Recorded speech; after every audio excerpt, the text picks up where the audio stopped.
Chapter 927. Remember in 1 second, 800 mail sign small/say net. There was no pop-up window for free reading.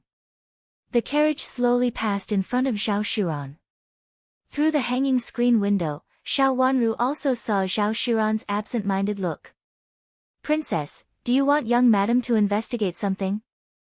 Thinking of Xiao Wanru's specious words just now, Yujie couldn't help asking. She also wants to investigate something herself.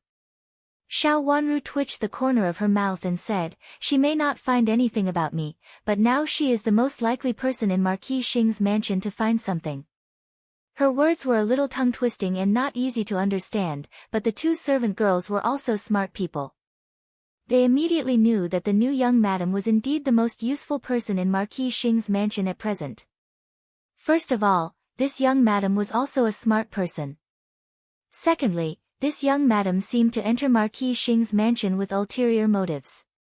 Princess, what is young madam looking for? Chu Lu asked curiously.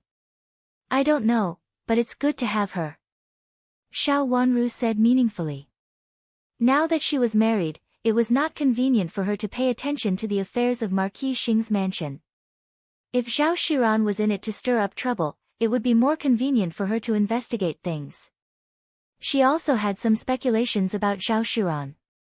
But in any case, Zhao Shiran was similar to her in one way. She certainly didn't want to have a mother-in-law who always stared at her, especially this mother-in-law who was very difficult to get along with. Unless it was necessary, she would not let her out of Yuhui nunnery again. The carriage went all the way out of Marquis Xing's mansion, turned a corner, went around to the street, and stopped in a tea room opposite Butterfly Clothing Shop. Xiao Wanru got out of the carriage with a curtain hat on. She looked at Butterfly Clothing Shop diagonally opposite and did not go in. Instead, she turned back and entered the tea room. Chu Lu followed Xiao Wanru to serve her. Yujie did not go in but went to Butterfly Clothing Shop opposite. They went up to the second floor and asked for a private room by the window. Xiao Wanru took off the curtain hat and sat down. Chu Lu went to order some snacks such as fruits and snacks. The position of this window was good. She could see the Butterfly Clothing Shop opposite and clearly see a few sneaky people who had been paying attention to the Butterfly Clothing Shop. Xiao Wanru was going to go directly to the Butterfly Clothing Shop just now, but she turned into the tea room when she saw these people. Madame Dong hurried out of Butterfly Clothing Shop and coldly looked at a few sneaky people at the door. She walked across the street with a cold face, arrived at the tea house, and then went straight to the second floor. Those sneaky people seemed to want to follow them, but they stopped and looked up at the tea house. Xiao Wanru must have some scruples and didn't come over directly. Xiao Wanru looked downstairs thoughtfully. There was a knock on the door. Chu Lu went to open the door and saw Madame Dong with a cold and angry face. After entering the box, Madame Dong adjusted her face and looked a little better. Princess. Sit down first. Why are you being targeted? Xiao Wanru turned around and asked with a smile. Madame Dong nodded. After sitting down opposite Xiao Wanru, she said angrily, Your Highness, I've never seen such a person before. He even wants me to be a concubine. I was able to leave this ungrateful person at that time. Why does he think that I have to follow him now? Thinking of what that man had said, the more Madame Dong thought about it, the more disgusted she felt. How could Wei Dehai be so shameless as to think that she had always been infatuated with him? Even if she was his mistress, it was also what she wanted. He even said that for so many years, she had never seen such a disgusting person. Wei Dehai is now a medium-sized official and has some real power in the imperial court. I heard that his current identity is not ordinary. Xiao Wanru said with a faint smile. No matter how extraordinary he is, I don't like him. Madame Dong said with hatred. She deeply regretted that she had been blind to think that Wei Dehai was a good person. Moreover, when she was in Jiangzhou, she had thought of asking Wei Dehai to treat her daughter's leg injury and help her. How blind was such a cruel and unscrupulous person to entangle with him? Xiao Wanru picked up the teacup at hand, took a sip, and said, He found my aunt. It is said that he is related by blood. His relative is Nanny Wei, the Empress Dowager's right-hand woman. Although he is not a high-ranking official now, many officials dare not offend him. This was what she had asked Qing to investigate. Of course, part of the information was sent by Chu Luchen. Otherwise, how could Qing find out such a thing? The Empress Dowager's right-hand woman? Madame Dong's face changed. Yes, Nanny Wei, the Empress Dowager's right-hand woman. In the Palace of Benevolent Peace, Nanny Wei is very powerful. The Empress Dowager also listens to her and thinks highly of her. Xiao Wanru said meaningfully, by chance, Nanny Wei met Lord Wei. They talked about something, and then we learned that they were not only from the same hometown, but also relatives. Lord Wei's father was Nanny Wei's elder brother or cousin. Aunt? Madame Dong frowned. It should be so. Xiao Wanru nodded. When I was with Wei Dahai, he said that he came to the capital city to look for my aunt, but he didn't find her. I don't know whether what he said was true or not. Now he actually found her. No wonder he dared to ask me to be his concubine despite his official position. Madame Dong said disdainfully. She really felt that this matter was a bit mysterious. With Nanny Wei's help, it is equivalent to being inferior to the Empress Dowager. Lord Wei's recent official career is neither high nor low, and his official fortune is neither good nor bad. But no one dares to target him, so he has a very good life. I heard that he has a relationship with Commandery Prince Qing now, and his life is getting better and better. Xiao Wanru said with a soft smile. Some things were not investigated, and they were really shocked when they were investigated. Who would have thought that after going around in circles, they would come back to the same place? He has a relationship with Commandery Prince Qing again. Madame Dong really didn't expect that there were so many twists and turns in it. Suddenly, she thought of something and her face changed. Does he think that this shop is mine? It's very likely. Xiao Wanru smiled slightly and said leisurely, I rarely show up, especially in the past 3 years. I have basically been on the mountain of the Yuhui nunnery and have never gone down the mountain. Even Yujia and Chu Lu, who are by my side, rarely go down the mountain. But you have come to the Yuhui nunnery several times to offer incense. However, there are many women who go to the Yuhui nunnery to offer incense, so it is not eye-catching. So, is it because of this shop that he wants to recognize me? Madame Dong's face turned livid and then turned pale. In the end, she was so angry that she almost wanted to find Wei Dahai immediately and make it clear to him. Butterfly clothing shop. According to what you said, you wanted to open such a shop with such a name at the beginning. Later, you didn't do it, and then you left. Now I see you again in the butterfly clothing shop. After checking in the butterfly clothing shop, I found that you have been alone since you came to the capital city, and there is no owner behind you. The so-called owner is just what you said. When others hear it, they are not sure whether it is true or not.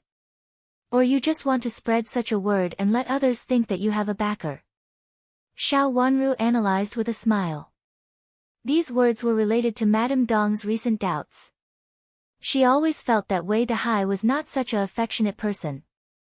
Moreover, so many years had passed, and she was now old. Wei Dahai had nothing to covet from her. The child she gave birth to was only a daughter. Wei Dahai had his own children, so how could he take a fancy to Xiu? But now she figured it out. If she didn't have any profit to covet, Wei Dahai wouldn't think so highly of her and even let someone keep an eye on her. Although Madame Dong didn't expect much from Wei Dahai, she was still trembling with anger and her face turned pale because of his despicable character. Madame Dong, don't be angry. Wei Dahai doesn't have good intentions. He wants to take over your property and deal with you as his mistress. However, he doesn't dare to do such a thing in public. Xiao Wanru pointed to a few people under the window. They didn't leave and were still staring at the tea room. Obviously, they were still staring at Madame Dong. Your Highness, he is so short of money. Madame Dong also saw a few people below and was extremely angry. He should be very short of money. Xiao Wanru said with a vague smile. There were some things that Madame Dong didn't need to know. The more she knew, the worse it would be for her. She just needed to be a simple shopkeeper. If it weren't for such a coincidence, she would really think that this kind of thing had nothing to do with her. It could only be said that fate was wonderful. After such a big turn, the two people, who had thought that they would not have any contact in the future, could still be related. Xiao Wanru was surprised and thought of many things, especially that it was related to Commandery Prince Qing, Chu Qing. At least what happened in the Yuhui nunnery was not completely groundless. If she was just an ordinary miss from an aristocratic family, even if this matter came around, it would have little to do with her. But she was not only the miss of Marquis Xing's mansion, but also Princess Chen now. This bitch. Madame Dong scolded with hatred and then looked at Xiao Wanru with burning eyes. Your Highness, what should I do now? Since the princess had intervened, it meant that the princess was in charge of this matter. Madame Dong was very relieved about this. With the princess around, no matter what kind of people behind Wei Dahai or what kind of ideas he had about her, the princess would definitely solve it. Madame Dong had unparalleled confidence in Xiao Wanru. Since he doesn't want to make it big, do you dare to make it big, Madame Dong? Xiao Wanru slightly raised the corners of her mouth, and her eyes darkened a little. There was a somewhat cold smile on her delicate face, which had a kind of piercing coldness, making her look no longer like a delicate flower in a greenhouse. I dare. With the princess around, why wouldn't I dare? Anyway, I don't intend to get married. Xiao is living a good life now. I don't want Xiao to know that she has such a shameless and incompetent father. Madame Dong gritted her teeth and resolutely stuck out her chest. She was really not afraid of making it big. She was a widow, and now she was alone. She had no requirements for the future, so what was she afraid of? Chapter 928. Several people who were watching Nanny Dong downstairs saw Nanny Dong coming down from the opposite tea room. They all looked at a man who looked like a manservant, as if they wanted him to make a decision. When Nanny Dong went to the opposite tea room, others wanted to follow her, but they were stopped by him. This manservant was Wei Dahai's personal manservant. These days, he had been watching the door of Butterfly clothing shop. His purpose was to track Nanny Dong's whereabouts and see if there was anyone behind her. Everything in Butterfly clothing shop was indeed very attractive. Although the shop was not very big, it could be seen that the business was very good, and some things like buttons were also very exquisite. Although the manservant didn't know how to do needlework, he saw that there were many misses and madams from aristocratic families coming and going in the shop. They all came in happily and left happily. It was obvious that they were very satisfied with the shop. At first glance, he could tell that it was a shop that made a lot of money. That was great. Of course, this was not the only purpose of watching this place. It would be better if he could get some information about Butterfly clothing shop to threaten Nanny Dong. Then things would be easier. After giving a signal to the idlers who came, everyone dispersed and did what they should do. They just needed to keep an eye on Nanny Dong. As long as they kept an eye on her, they could always find something wrong. The manservant thought so and waved his hand at the idlers who came to find him. The idlers dispersed, looking very busy. The manservant was about to leave when he suddenly saw Nanny Dong walking straight toward him. His heart skipped a beat, and he had a bad feeling. I have been watching Butterfly clothing shop these days. Did Nanny Dong find something? Thinking of this, he took a step back and turned around to leave. However, Nanny Dong had already arrived in front of him.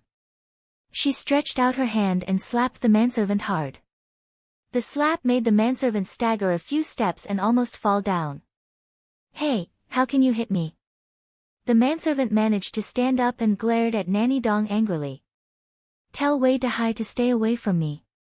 Even if I'm blind, I won't marry him. Why does he think that he can force me to remarry if you keep an eye on this place? If he wants to change his wife, he doesn't need to look for me. I'm not interested in him. Madame Dong scolded harshly. She put her hands on her hips, looked at the crowd around her, and said fiercely, Everyone, please be reasonable. I'm a widow.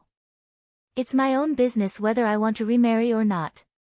Do you really want to force me to marry?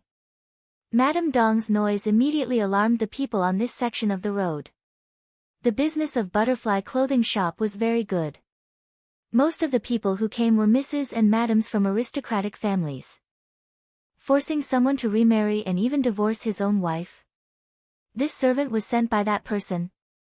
And you're being targeted? Which family does he belong to? How could there be such a slut? If I were his wife and heard such a thing, I would vomit blood and die of anger. The pedestrians on the roadside began to point and talk. Those who heard or didn't hear it all curiously listened to the footsteps. There were many meanings in Madame Dong's words. Thinking about it carefully, she felt that this matter was unusual. Who is this? Wei Dehai, Lord Wei. Someone had actually heard of Wei Dehai's name. He repeated the question with flickering eyes. Who is this Lord Wei? Someone with sharp ears had heard this sentence and immediately asked the person who knew it. That person actually didn't want to say it, but after being asked so many questions, he could only say casually, Lord Wei is a good official. He wouldn't do such a thing. Why wouldn't he do such a thing? A person like Lord Wei would do such a thing. I heard that the beauties in his mansion are not good. His concubines are almost waiting for 10 concubines. Some people also knew Wei Dehai. They curled their lips and said disdainfully. Obviously, they didn't get along with Wei Dehai. What nonsense are you talking about? Seeing that the situation was not right, the manservant hurriedly defended himself. Is there anything wrong with what our shopkeeper said? You've been waiting outside every day these days. When you saw the people in our shop coming out, you tried to get close to them. You all asked about Madame Dong and her husband's family. Besides, you also boasted to us about how good your mansion is. You have nothing to do with us. Why are you guarding our shopkeeper? A worker from Butterfly Clothing Shop also squeezed out a job. He pointed at the person opposite and scolded loudly. In the past few days, Madame Dong was not the only one who had seen these people sneaking around. Go back and tell your master not to pester me. Whether your master wants to stop marrying or not, it has nothing to do with me. Madame Dong said angrily. Then she ignored the servant and turned to leave. Madame Dong was furious. Seeing that Madame Dong had left, the onlookers' attention fell on the manservant for a moment. Seeing that someone had already known his lord's name, the manservant didn't dare to stare at Madame Dong anymore. He turned around, pushed away the onlookers, and ran away. He ran to a place where there was no one.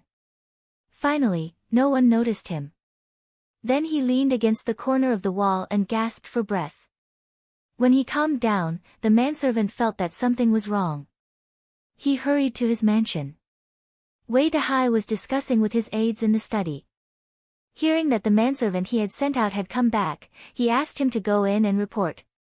Your Excellency, shopkeeper Dong of Butterfly Clothing Shop said your name in front of many people just now. She also said that you want to stop marrying and marry again.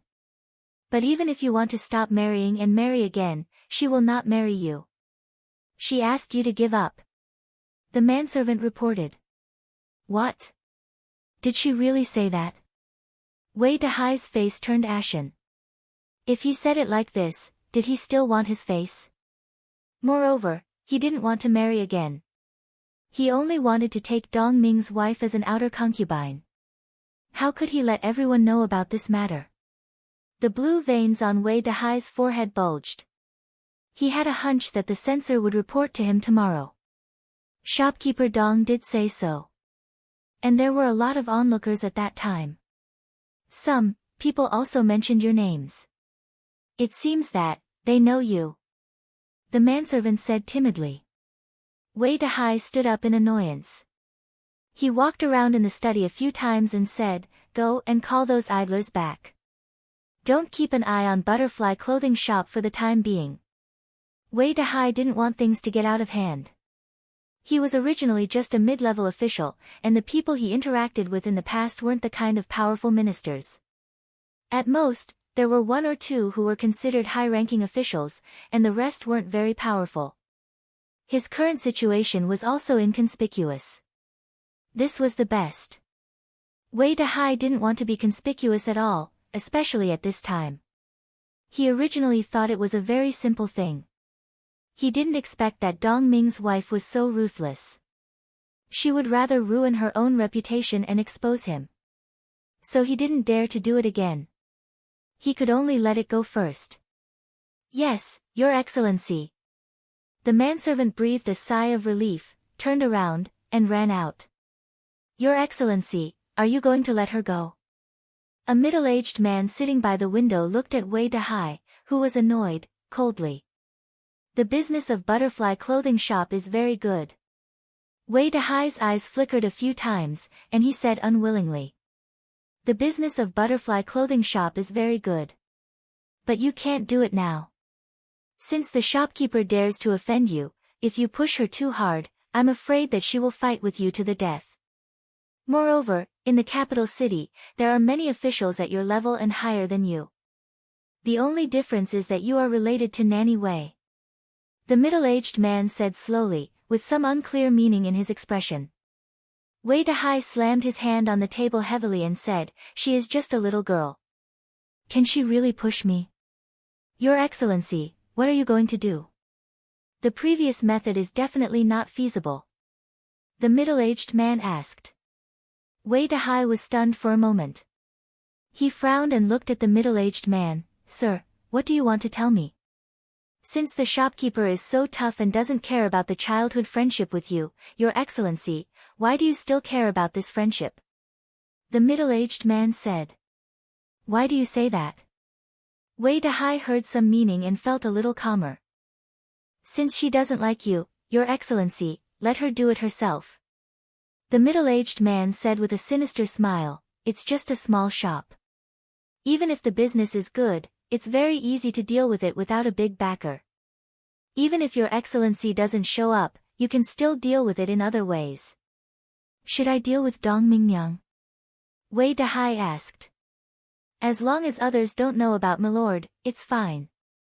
In the future, if the shopkeeper comes to beg Milord can do whatever he wants.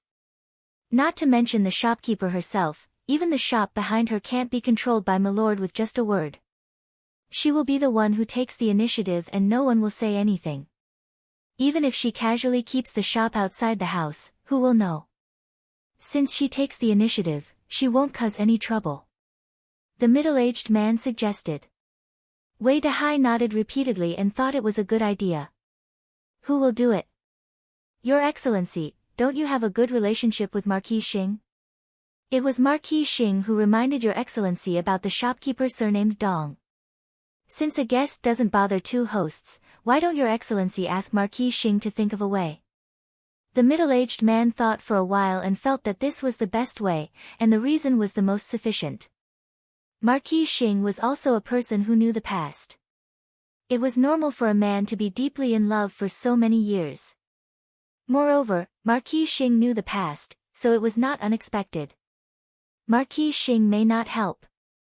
Wei Dahai shook his head and said, he used to be very arrogant. When I was young, I had a good relationship with him. Later, after he got the title of Duke Xing, he gradually drifted away from me and almost had no contact with me. This time he took the initiative to tell me about Dong Mingyang, which was originally very unexpected. Marquis Xing had a hard time in the last years. If it was in the past, he might not take a look at you. But now it's different. Since he took the initiative to reach out to you, Your Excellency, why don't you hold it? A powerful aristocratic family like Marquis Xing has a strong foundation. Even though it seems to be declining on the surface, it is actually different from others. Marquis Xing's mansion has been unlucky recently, and everything is not going well. Many people who used to be close to Marquis Xing have become distant for a while. Your Excellency, it's obvious that you want to ask him for help at this time. Marquis Xing will help you. To deal with a shopkeeper, this kind of thing doesn't need to be done by the officials at all. Even some other shops will be enough. The middle-aged man said meaningfully, clearly analyzing Xiao Jing's situation and the current psychology of Marquis Xing. If Xiao Jing were here and heard the middle-aged man's words, he would definitely be shocked. How could an aide of a minor official be so capable? Chapter 929. When the Empress Dowager delivered the decree, Xiao Wanru was playing chess with Chu Luqian. Hearing the Empress Dowager's summon, Chu Luqian stood up, shook his robe and said, "I'll go with you." "Your Highness, you'd better not go." Xiao Wanru smiled slightly, stood up, and threw the chess pieces in her hand into the chess basket aside. "What's the matter?" Chu Luqian looked at Xiao Wanru and knew that she knew what to do, but he couldn't help teasing her. "Didn't I tell you about the marriage of second sister and third sister before I went to the Marquis' mansion?" Xiao Wanru squinted at him and said. Then she walked to the dressing table and sat down. Because of the two of them, the other maids in the room had left. Chu Luqian walked behind Xiao Wanru, picked a sapphire hairpin for her, gently inserted it into her bun, and then gently helped her up. "Don't you need me to go there?" "Your Highness, you'd better not go. If the Empress Dowager sees you following me around, she will not be happy." Xiao Wanru smiled and looked at Chu Luqian in the mirror. He was as beautiful as the moon and incomparably handsome. She couldn't help raising the corners of her mouth slightly. It was great to marry him. "Well, go ahead.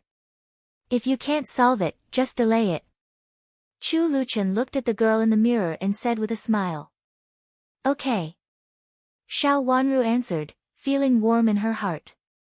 They still went through the side door, and the people sent by the Empress Dowager to announce the decree also went through the side door. Since Xiao Wanru married into Prince Chen's mansion, she entered the palace through this door more often than going around the front. The nanny who led the way was very polite to Xiao Wanru. Of course, it was because of Chu Luqian. Chu Luqian was the most favored by the Empress Dowager, so her status as Princess Chen had risen a lot.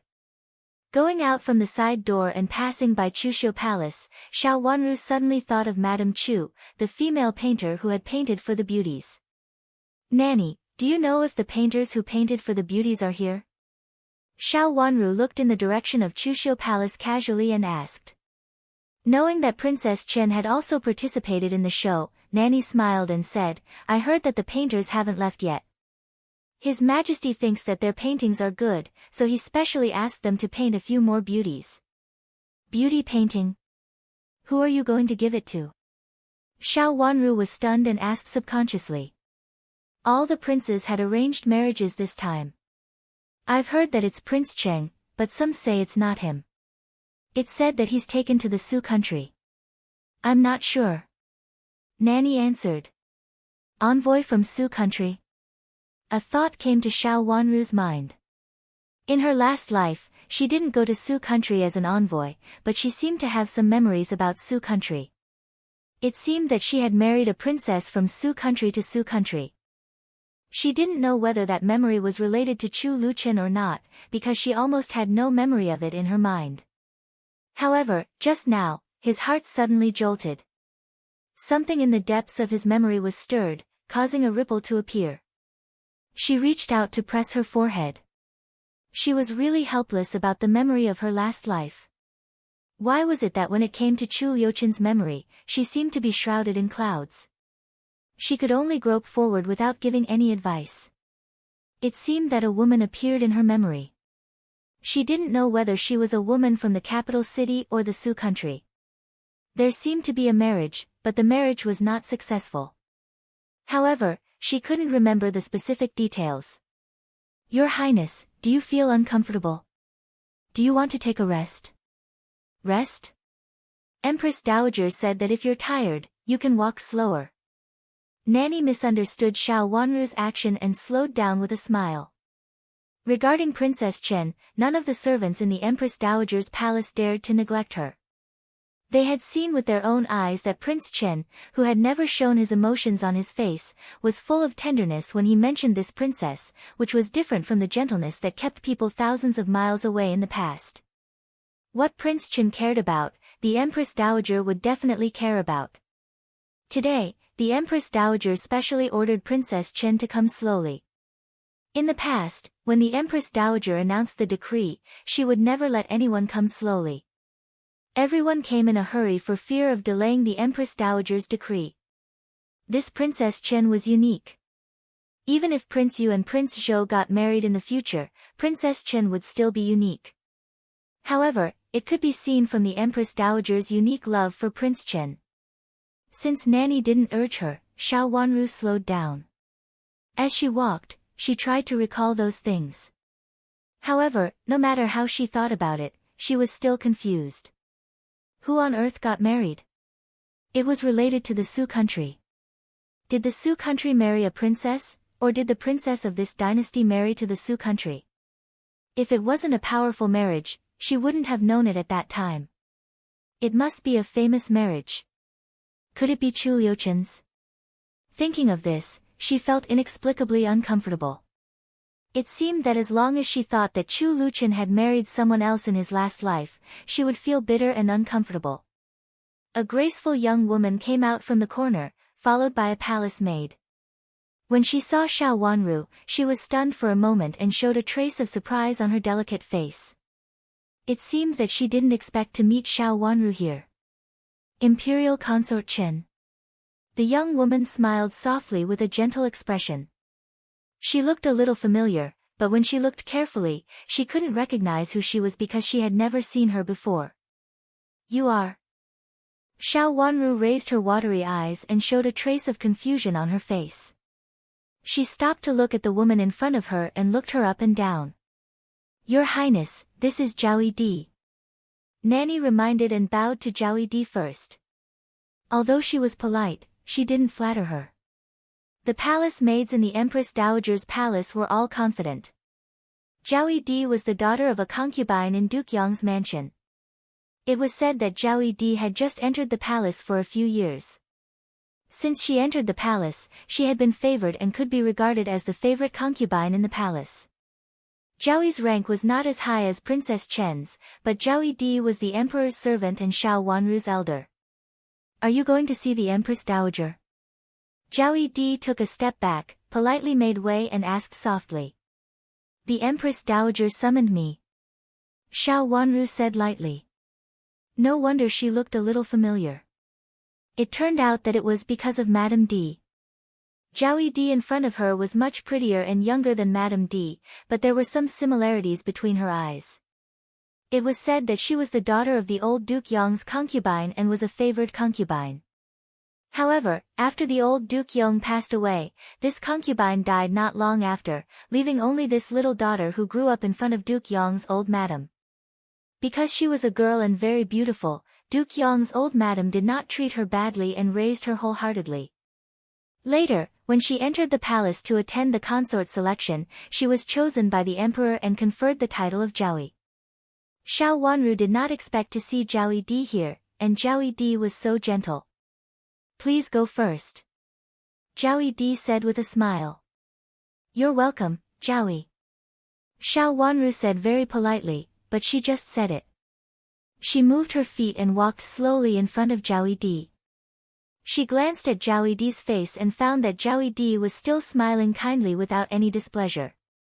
In the last life, when Xiao Wanru entered the palace, Zhao Di was still favored. Even in front of Xiao Yanru, it was said that Zhao Di was not inferior to Xiao Yanru, but she had always been a Zhao. At that time, Xiao Yanru was also in the same position.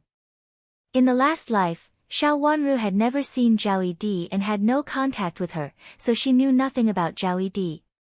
It was the same now, but she was sure that Zhao Di deliberately came to stop her.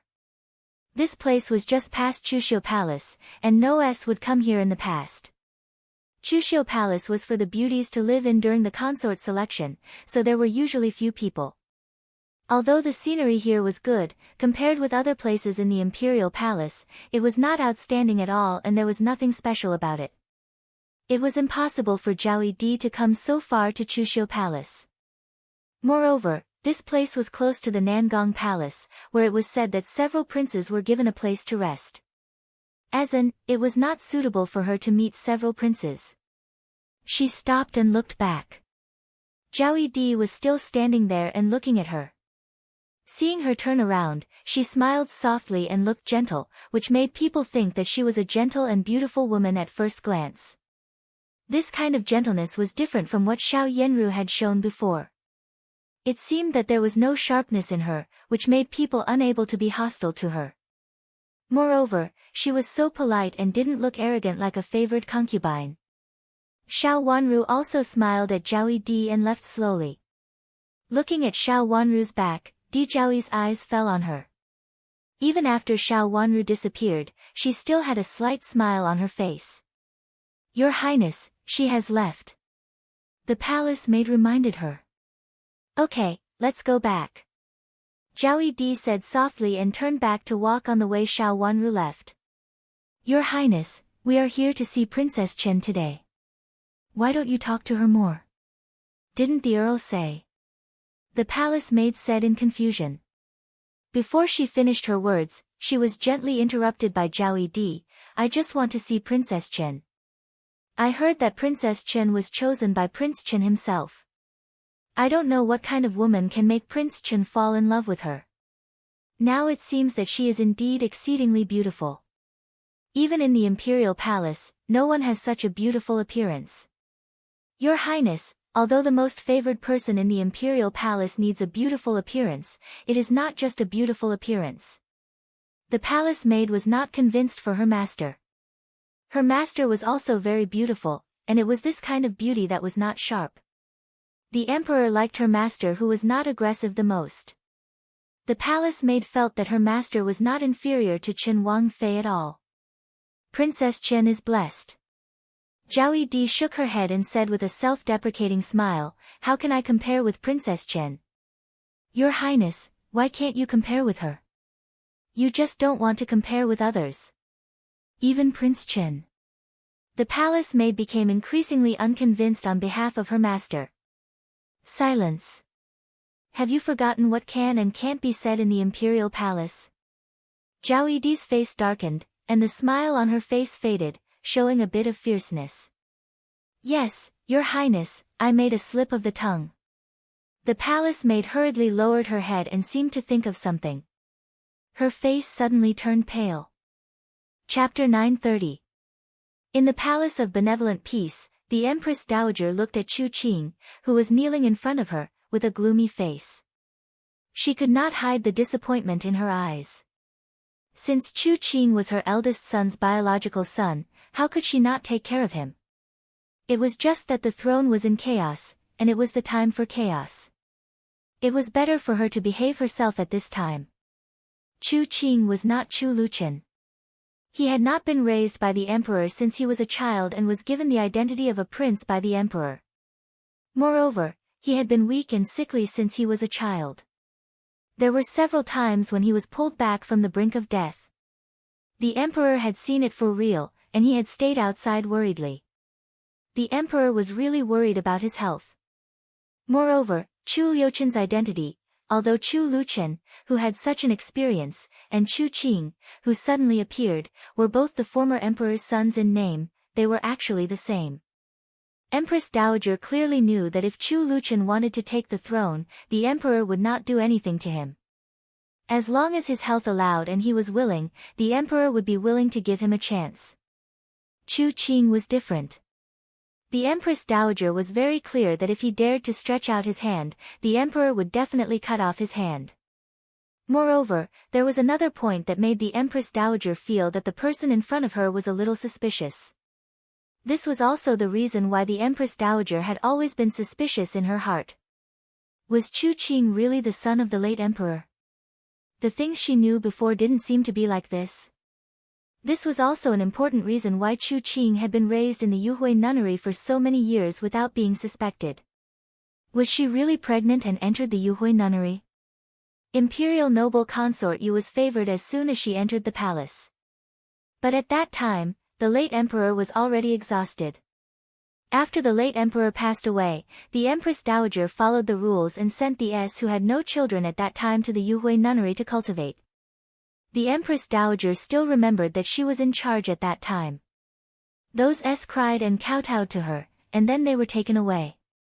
As the most favored concubine, imperial noble concubine Yu was the first one to kowtow to her. Since she was pregnant at that time, why didn't she say it? Was it really because she was afraid that others would hurt the child in her belly? Of course, she could also say that she didn't know she was pregnant. In fact, the Empress Dowager didn't quite believe it, but for some selfishness, she didn't ask this imperial noble consort Yu, who was now the old princess of Commandery Prince Qing. Since Chu Qing became Commandery Prince Qing, the Empress Dowager had never summoned this old princess of Commandery Prince Qing. Originally, this doubt was buried in his heart. At least the late emperor did not lack sons. However, Chu Qing's hand had clearly crossed the line. Do you want the lineal daughter of the third branch of Marquis Xing's mansion to be a concubine? Empress Dowager asked again, as if she wanted to confirm her thoughts. Empress Dowager, it's not my idea. It's the idea of old Madam of Marquis Xing's mansion. I think it was the second miss who had an accident at that time, and I can't let her down. However, the second miss seems to look down on me. Marquis Xing's mansion wants to send the third miss to my mansion because of the current situation of the third miss. Chu Qing lowered his head and reported. His words were very tactful, without any intention of his, and he put all the blame on Marquis Xing's mansion. Before entering the imperial palace, he did feel that marrying the daughter of the lineal descent would bring him a lot of benefits. No matter how beautiful she was, at least she was the daughter of the lineal descent and would be of great help to him in the future. After all, it was not good to marry a useless daughter of a concubine. Moreover, he didn't like Xiao Jia very much. He didn't like her at the beginning, and now he disliked her even more. At the thought of this, he felt very aggrieved. At the beginning, it was Xiao Yanru, the eldest daughter of the lineal descent, who looked down on him, so she pushed Xiao Jia, the useless daughter of a concubine. What was the use of a daughter of a concubine to take the blame?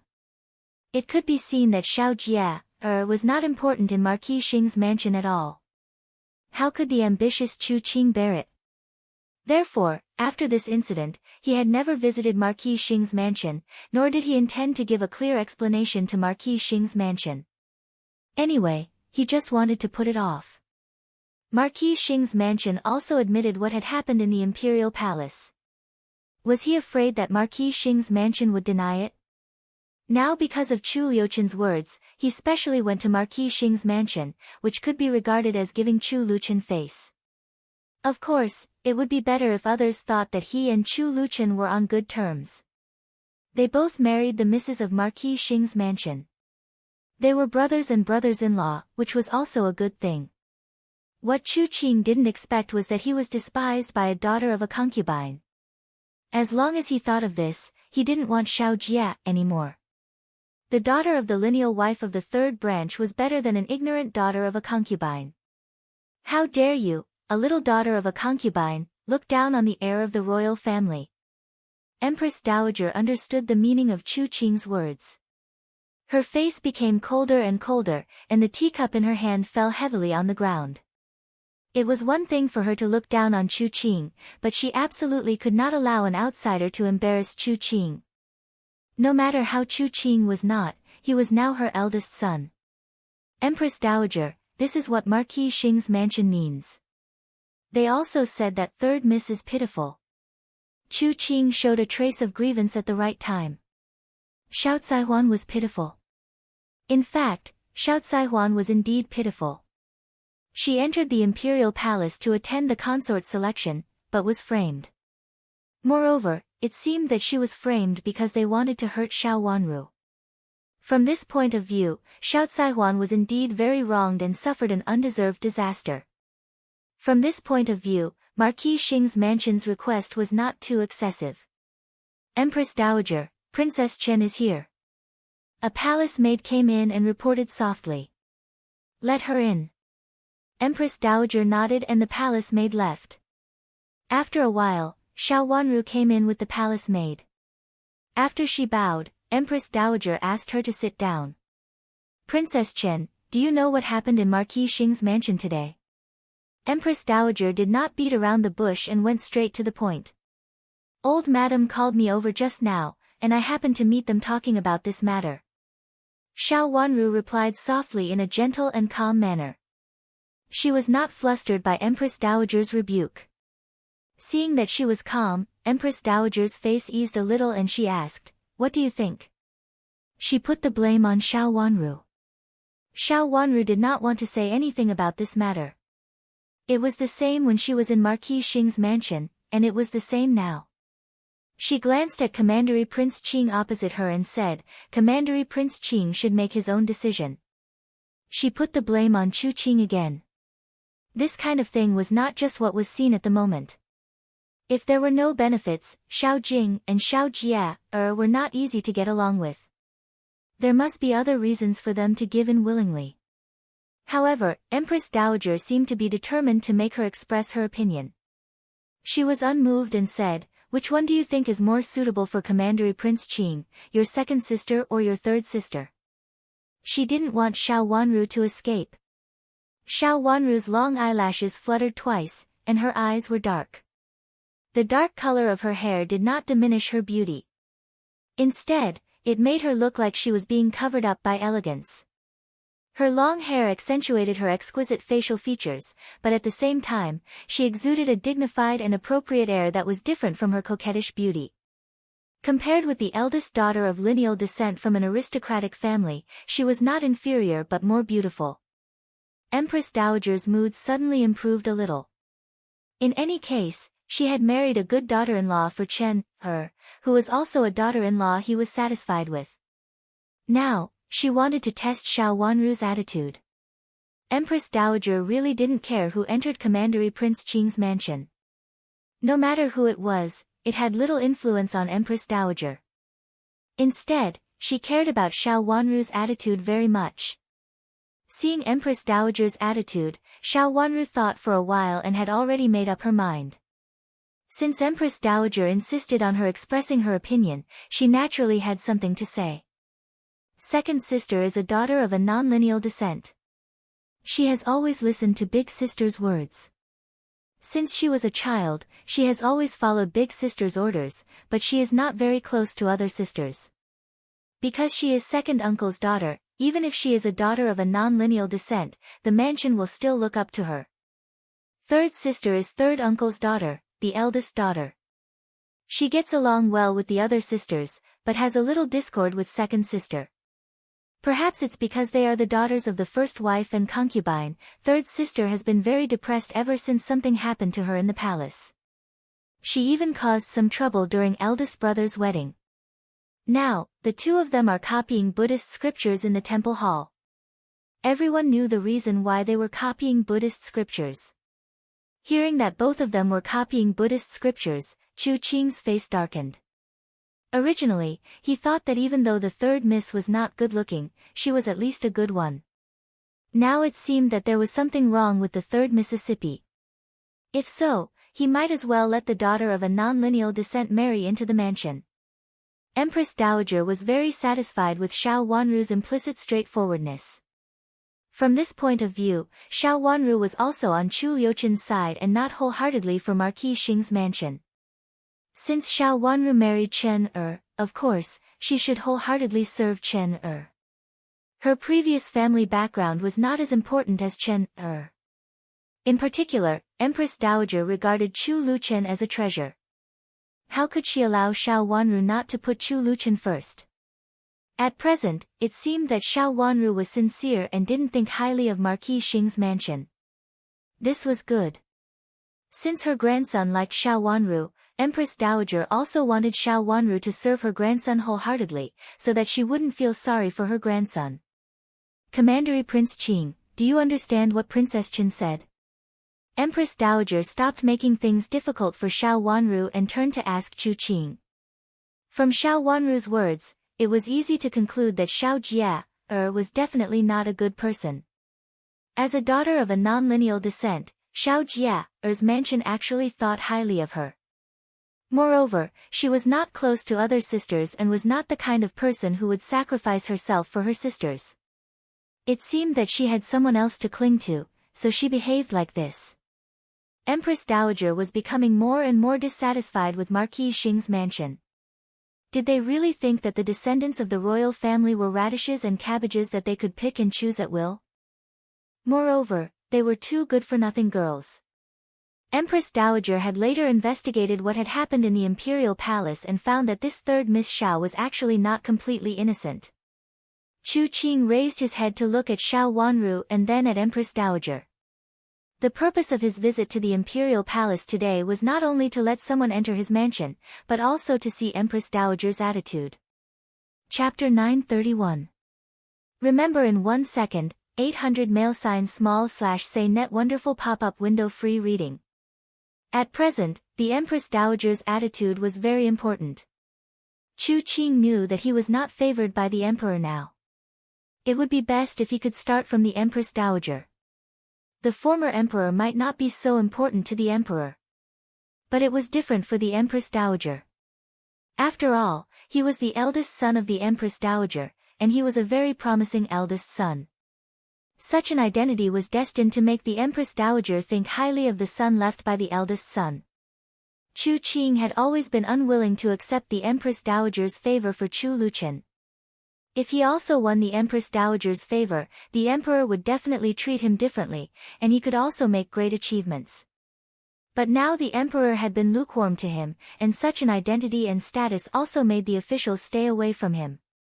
In addition, without the Empress Dowager's favor, Chu Qing's path was more difficult than he had imagined. Now it was an opportunity for the Empress Dowager to help him make the decision and take care of him. Even if it was only a trivial matter, it would make the officials change their opinion of him slowly. He stood up, knelt down in front of the Empress Dowager, and said, "Please make a decision, Empress Dowager." He pushed this matter to the Empress Dowager. He pushed his marriage to the Empress Dowager without reservation, as if he would let the Empress Dowager make the decision. It was a kind of wholehearted trust. The Empress Dowager was silent for a while, but this time she did not stay silent for a long time. She said slowly, "No matter what Marquis Xing's mansion plans, do what you should do." "I understand," Chu Qing said respectfully, and did not disobey the Empress Dowager's words at all. Seeing his extremely respectful look, the Empress Dowager sighed and said, "Get up first. In the future, you can call me Imperial Grandmother like other princes." "Yes." Chu Qing's eyes turned red and he was extremely excited. He turned his head, afraid that the Empress Dowager would see his excitement. He hurriedly wiped the corners of his eyes and then said, "Thank you, Imperial Grandmother." This was the first time that he had called the Empress Dowager, Imperial Grandmother, in front of her, which represented the Empress Dowager's recognition. After Chu Qing sat down, the Empress Dowager asked, "Since this matter has been decided, you can go and propose marriage. How's the family you've decided on?" "That family is not a powerful family because we made a reservation a long time ago." "They are just keeping their promise," Chu Qing said meekly. The Empress Dowager was more and more satisfied with his attitude. "How are the preparations for the wedding?" The Empress Dowager didn't ask about this at all. "I'm already picking a date. Once I'm done, I'll show it to Imperial Grandmother." "That's good. The concubine is different from the princess. After the princess marries, the concubine can marry. You can go to Marquis Xing's mansion to make the betrothal gifts first. She is just a concubine, so you don't have to do anything. Besides, Marquis Xing's mansion has to thank you for this." The Empress Dowager seemed to have something else to say. Xiao Wanru glanced at Chu Qing calmly and saw that there was still a trace of tears at the corner of his eyes. He looked at the Empress Dowager very amiably. Anyone would think that the grandson in front of him was devoted to his grandmother. No matter what his grandmother said, he would agree. He was an extremely filial child. Sure enough, Chu Qing didn't disappoint Xiao Wanru. He nodded repeatedly, like an ordinary grandson talking to his grandmother. "Yes, Imperial Grandmother. Imperial Grandmother, you're right. I'll listen to Imperial Ancestor. I'm a woman." The grandmother and grandson seemed to be very amiable. Although they didn't get along as well as the relationship between the Empress Dowager and Chu Luqian in the past, it was absolutely warm. As for who the betrothal gifts were, old Madam of Marquis Xing's mansion still wanted Xiao Wanru to take the initiative to plead for Xiao Caihuan. Xiao Wanru didn't think it was a good thing. Although Xiao Caihuan had once wanted to harm her, she just took advantage of the situation. In the current situation, it seemed that she had really given up on Chu Luchen. In this case, Xiao Wanru was not willing to be a pushback. Chu Qing was definitely not a good match for her. Her cheap second uncle wanted to find another person with a higher status. She would not let him succeed. The Empress Dowager made the decision for Chu Qing, which was like a nail on the board. No matter how old Madame and Xiao Jing struggled, it couldn't be changed. As for who Prince Chen would be, she wanted to see who else would jump out at this time. After talking with Chu Qing for a while, the Empress Dowager sent Chu Qing out and deliberately asked Xiao Wanru to stay. After Chu Qing left, the palace maids served tea again. The Empress Dowager held the teacup and fell silent.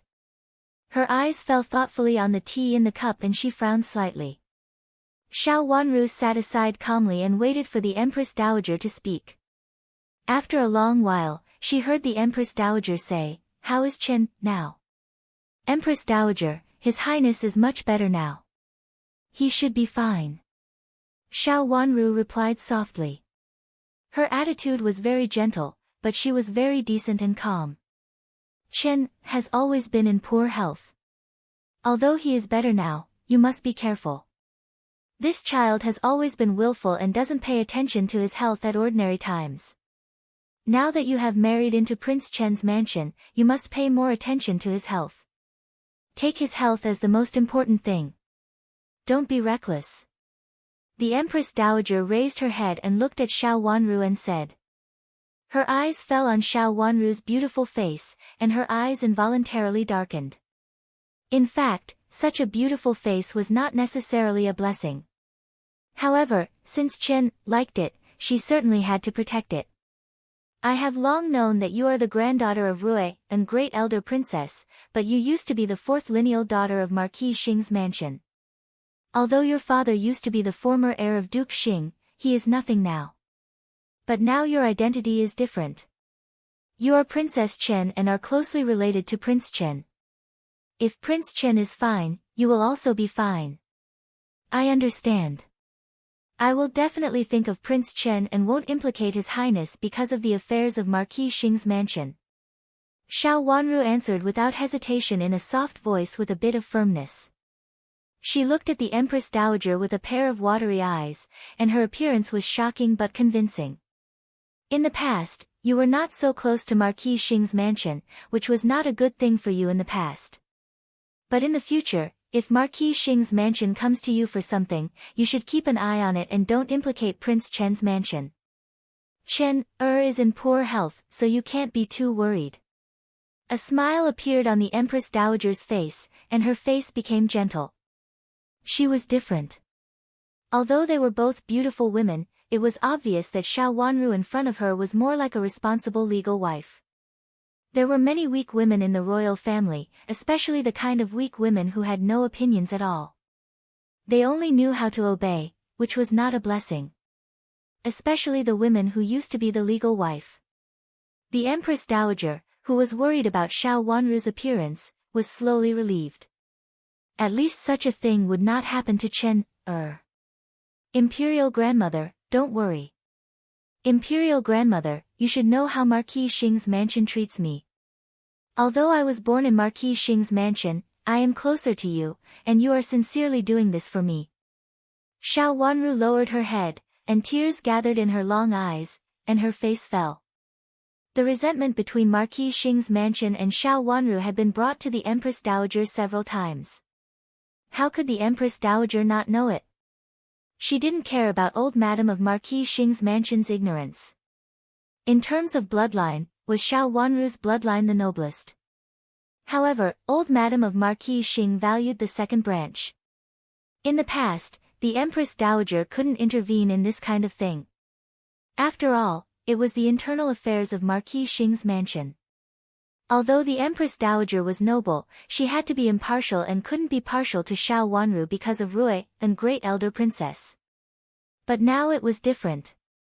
Xiao Wanru's identity was enough to make people understand that she was more noble than anyone in Marquis Xing's mansion. Marquis Xing's mansion had begun to go downhill. The Empress Dowager didn't want Marquis Xing's mansion to bring trouble to Xiao Wanru. At present, it was best that Xiao Wanru was not close to Marquis Xing's mansion. In the future, your second sister will marry into Commandery Prince Qing's mansion, but she is just a concubine, different from your legal wife. The Empress Dowager reminded Xiao Wanru. Imperial grandmother, I understand. In my husband's family, only because of the identity of the husband's family, the legal wife can be regarded as sisters. As for the concubine. Xiao Wanru paused for a moment and then said with a smile, as for the concubine, of course, she can't be regarded as sisters. A concubine should act like a concubine. Before entering Commandery Prince Qing's mansion, Xiao Jia had already aroused the Empress Dowager's dissatisfaction. Xiao Wanru was very happy. Xiao Jia had never been a law-abiding person, and her cheap second uncle was even more so. She wondered what they would look like when they found that Chu Qing insisted on marrying Xiao Jia. She was really looking forward to it. The Empress Dowager increasingly felt that Xiao Wanru was a smart girl. She had thought that she had to spend more effort to teach Xiao Wanru slowly. Unexpectedly, Xiao Wanru could draw inferences about other cases from one instance. The smile on her face grew wider and she looked at Xiao Wanru and nodded repeatedly. Although Chen had lost the support of Marquis Xing's mansion and his family background was ordinary, he was chosen by Chen himself. Moreover, he was a smart girl, so she could make up for it a lot. It's best that you can think in this way. If you need anything in the future, you can come to me. Prince Chen will go to the border in a while. Prepare the things he needs and don't let him live an uncomfortable life outside. As for you, after Chen leaves, come to the palace to accompany me when you are free. Since the Empress Dowager was satisfied, she naturally had the intention to protect Xiao Wanru. Thank you, Imperial Grandmother. Xiao Wanru smiled like a flower. She stood up and bowed deeply to the Empress Dowager again with a little moved look on her face. She was really moved. The Empress Dowager made her feel a little like old Madame Qin. It felt good to be paid attention to and wanted to protect. Different from Chu Qing's pretentious look, the admiration in her eyes was more obvious and sincere. Although she did not shed tears and even wore a faint and decent smile, it made people feel that she really felt close to the Empress Dowager. This child also has a hard life. The Empress Dowager couldn't help thinking so. Chapter 932. The Empress Dowager had a better impression of Xiao Wanru. Xiao Wanru not only understood her warning, but also cooperated with her. The most important thing was that Xiao Wanru was sincere. The Empress Dowager had always been flattered. After being the Empress Dowager for so many years, from the previous dynasty to the present, the Empress Dowager had always been superior. Even if there was an empress in the imperial harem, so what? The supreme ruler of the imperial harem had always been the Empress Dowager, even if she didn't manage it. The S in the imperial harem would come again.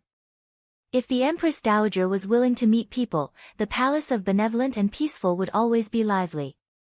The S in the imperial harem were beautiful, intelligent, quick-witted, eloquent, and some were charming and charming. They all had their own characteristics. For the Empress Dowager, they were all the same. They all wanted to please her and then the emperor. However, Xiao Wanru in front of her made her feel different. Although it was partly because of Chu Luchen, on the other hand, the Empress Dowager really felt that Xiao Wanru was close to her, which was the kind of closeness that a junior had to an elder. There was no interest in it. Your grandma is coming soon. Don't go back yet. Sit down and listen to it together.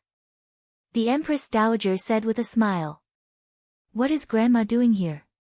Xiao Wanru was certainly very happy to see Rui, and great elder princess, but she was still very surprised that her grandma came to the palace at this time. Judging from the Empress Dowager's words, she should have specially invited her grandma to the palace. Guess why? The Empress Dowager said in a good mood. Xiao Wanru's watery eyes curved, and then the corners of her mouth also curved. Is it because of Commandery Prince Qing? What happened before was the matter of Commandery Prince Qing. The Empress Dowager should have invited her and her grandma together at the same time. However, she came faster from the side door, while her grandma came from the main palace gate, which made a big circle. Why did you ask your grandma for help with Commandery Prince Qing? It has nothing to do with your grandma. The Empress Dowager didn't expect Xiao Wanru to be so smart. She became more interested and deliberately made things difficult for her. Imperial Grandmother, did you ask my grandma to come here for old madam?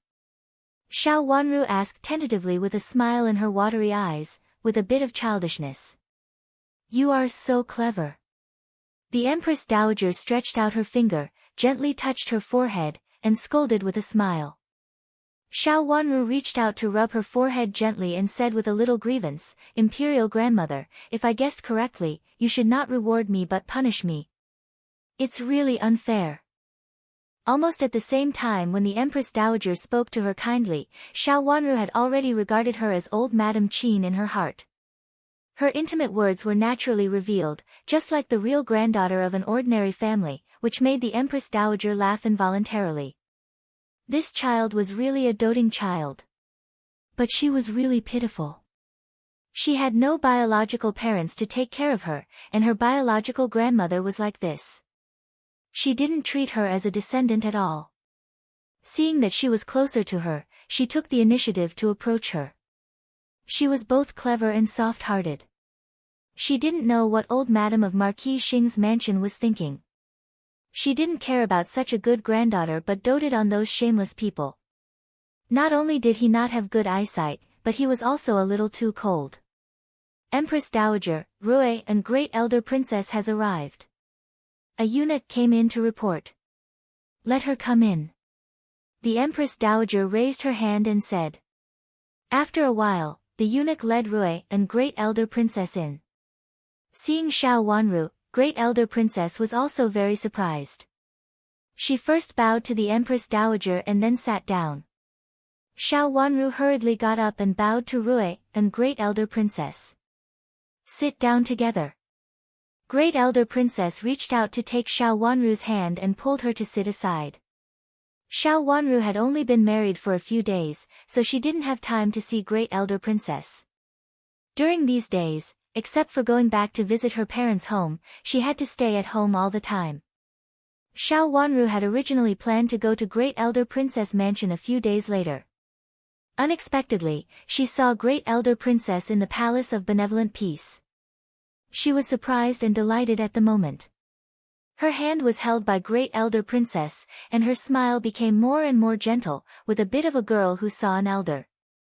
Only in front of the elder who really loved her could she show this kind of coquettishness. She was originally coquettish, but in the past, she looked cold and indifferent, as if she was 1,000 miles away from others. This made her look very calm at a young age, without the willfulness and coquettishness unique to girls. At present, she had made up for this lost part. She looked like an ordinary girl, but she made people love her from the bottom of their hearts. These days, how are you and Prince Chen? There were some things that Great Elder Princess couldn't say directly in the presence of the Empress Dowager, so she could only say implicitly. However, she said this sentence without asking too much. Chu Luchen had promised her that he would never wrong Zhuozhua, let alone let Zhuozhua be a widow at a young age. She looked at Xiao Wanru's face again.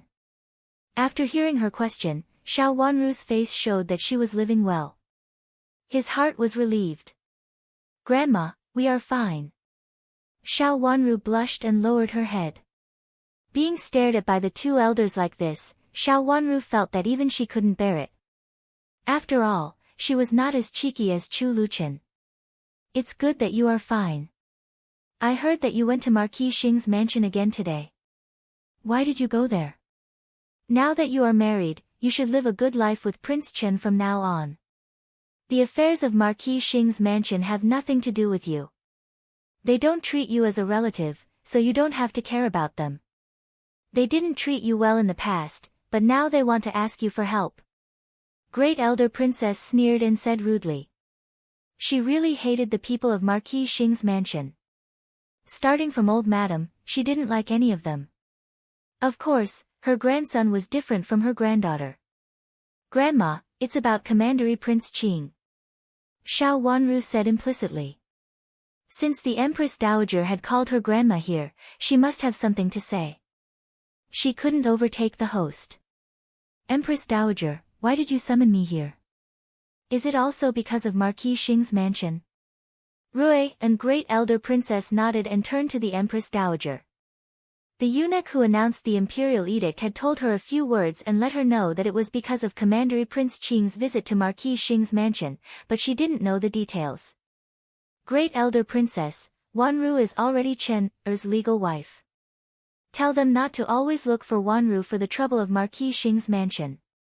It's not convenient for me to tell them about it. Great Elder Princess, it's just right for you. The Empress Dowager didn't intend to hide it from them and said bluntly. She really didn't want Xiao Wanru to be involved in the affairs of Marquis Xing Er's mansion so that Chu Luchen would be involved in it. Chen. The emperor disliked Xiao Jing, Marquis Xing's mansion more and more. He even got angry at her that day and scolded Xiao Jing for being a villain. If the next generation of Marquis Xing's mansion was hopeless, Marquis Xing's mansion would be ruined. The emperor disliked Marquis Xing's mansion very much now. First, it was Xiao Yanru's matter and then Xiao Hua's marriage. Which of them could satisfy the emperor? Moreover, most of them were Xiao Jing's children. It was said that they all had the best reputation before. Of course, Xiao Jing's wife, who had an excellent reputation, was now proved to be a selfish and vicious woman who looked kind on the surface. Now there was no one in Marquis Xing's mansion who could satisfy the emperor. The next generation of Marquis Xing's mansion was led by Xiao Hua but the emperor didn't like Xiao Hua because of what had happened on the day of his marriage. The Empress Dowager was afraid that once Marquis Xing's mansion lost power, she would involve Xiao Wanru, which was extremely disadvantageous to Chu Luchen. Empress Dowager, do you want me to make trouble in Marquis Xing's mansion with this matter? Rui and Great Elder Princess understood the Empress Dowager's meaning as soon as she heard it. She sat up straight and asked. She was very happy to do this kind of thing. She had long disliked the old maid of Marquis Xing's mansion. It's better to tear apart what happened today and let others see that old madam forced Wanru. Wanru has married into Prince Chen's mansion and has little connection with Marquis Xing's mansion. She was not raised by Marquis Xing's mansion and has been repeatedly framed before. There is no affection between them. In the future, it's better for the two mansions to contact each other lest they get involved in Prince Chen's mansion again. The Empress Dowager nodded. She also thought of this matter just now and immediately thought of it. Xiao Wanru could have no help, but she couldn't let Marquis Xing's mansion tear her apart. As a junior, she couldn't say something. After all, she was a junior. How could she say such unfilial words? However, Rui and Great Elder Princess could. She had been at odds with old madam of Marquis Xing's mansion. Even if she revealed this matter now, others wouldn't say anything about Great Elder Princess. Instead, they would have a better understanding of the selfish behavior of Marquis Xing's mansion. In the future, Marquis Xing's mansion wouldn't be able to use Prince Chen's mansion to talk. From time to time, she would use filial piety to make Xiao Wanru yield. Since Xiao Wanru was Chu Liuchen's woman and hadn't changed in 3 years, the Empress Dowager also knew that Xiao Wanru was Chu Liuchen's favorite, so she naturally had to protect her for him. She couldn't let Marquis Xing's mansion ruin her reputation. Now it was a good opportunity, and there would be more opportunities like this in the future. Of course, the Empress Dowager wouldn't let Xiao Wanru cut off her bloodline at once. However, after a few more such things, Marquis Xing's mansion couldn't command Xiao Wanru at will with righteousness. Don't worry, Empress Dowager. I understand. Rui and Great Elder Princess's eyes lit up with excitement. This time was different from the past. This time, she had the support of the Empress Dowager. Even if there would be censors in the future, she wouldn't be afraid. Empress Dowager, I'll go now in case of trouble. Rui and Great Elder Princess stood up. She felt that this matter couldn't be delayed. Are you so anxious? The Empress Dowager couldn't help laughing. I'm very anxious. I've been waiting for this day for more than 10 years. Speaking of this, Rui, and great elder princess, thought of her daughter and son-in-law who died early, and her eyes couldn't help turning red. If she could, she really wanted to go up and beat this vicious old woman to vent the anger in her heart for so many years. Chapter 933. Great elder princess aggressively went to Marquis Xing's mansion with a large group of servant girls and old maids. The carriage moved slowly in front, followed by 2 neat rows of servants. They were all old maids and servant girls who did rough work. At first glance, one could tell that they were sturdier and fiercer than ordinary servant girls. Moreover, the direction of the carriage was Marquis Xing's mansion. Needless to say, it must be against Marquis Xing's mansion again. Although they had heard that old Madam of Marquis Xing's mansion and Rui, and great elder princess, didn't get along well with each other, most of them just heard about it. But in recent years, they had seen the relationship between the 2 mansions several times. Were they going to fight again? What was it about this time? Hadn't 5th Miss Xiao married Prince Chen? Could it be that something happened again? Many onlookers were inexplicably excited and involuntarily followed Rui and great elder princess's carriage to Marquis Xing's mansion to watch the fun. The carriage of Rui and great elder princess didn't go fast, so the idlers followed her. When they arrived at Marquis Xing's mansion, great elder princess's motorcade had been followed by many people. Marquis Xing's mansion had already heard the news. Old Madam was so angry that she almost fainted. She didn't know what Rui and great elder princess was going to do. Grandma, what should we do?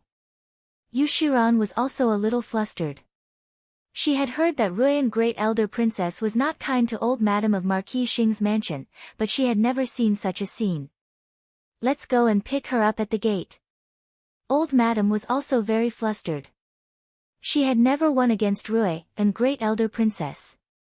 Now she could only show weakness and let Rui and great elder princess see their sincerity. Grandma, let me help you. Zhao Shiran actually wanted to leave, but it was obvious that there was no one else in the Lord Protector's manor to accompany Madame Dowager, so he could only bite the bullet and accompany Madame Dowager. They hurried to the gate with some servant girls and old maids. They wanted to wait at the gate before Rui and great elder princess arrived to show their sincerity. Grandma, why did Rui and great elder princess come here? I heard that the great elder princess cares about 5th younger sister the most. Zhao Shiran carefully inquired as he walked. She had thought that she didn't need to care too much about these things. Since Xiao Wanru was married, how much hatred could great elder princess have against Marquis Xing's mansion? But now she had to ask a few more questions. Zhao Shiran also regretted it. If she had known that great elder princess would make trouble for Marquis Xing's mansion, she should have been more cautious at that time. She could not let Xiao Caihuan catch her weakness, so that old Madam now had a seed of doubt in her heart. Although old Madam seemed to think highly of her now, it was actually because there was no one in the backyard of Marquis Xing's mansion. Except for her, no one could help old Madam. Is it because of what happened to Commandery Prince Qing? Old Madam was also wondering how she had offended Great Elder Princess and made Great Elder Princess come here. We invited 5th younger sister here to discuss the matter of Commandery Prince Qing. It's not a big deal. Why is Great Elder Princess so angry? Zhao Shiran couldn't figure it out. She really couldn't figure it out. She had never heard that Rui and Great Elder Princess was narrow-minded before. She only heard that Rui and Great Elder Princess was very arrogant and not very affectionate to others, but she didn't look for trouble in this way. It must be because of 5th younger sister again. She treats 5th younger sister as if she is a pearl. She is just a troublesome girl. She doesn't even think about which branch the title of nobility belongs to now. Old Madam cursed in a low voice with hatred. She even cursed Xiao Wanru. She felt that she was innocent, but she didn't think that Xiao Wanru, who was dragged in by her for no reason, was really innocent. Zhao Shiran's eyes darkened, but then she comforted old Madam with a smile and said, "Grandma, don't worry. If Rui and Great Elder Princess has something to say later, we will ask her to have a good talk. Fifth younger sister is married, but it doesn't matter if she goes back to her parents' home. While they were talking, they had arrived at the gate. Looking outside, they found that Rui and Great Elder Princess's carriage had also arrived. Seeing the people behind the secret code, all the people of Marquis Xing's mansion were a little flustered. Wasn't this a little too big of a scene? Could it be that everyone who saw them along the way had followed them here? The carriage stopped.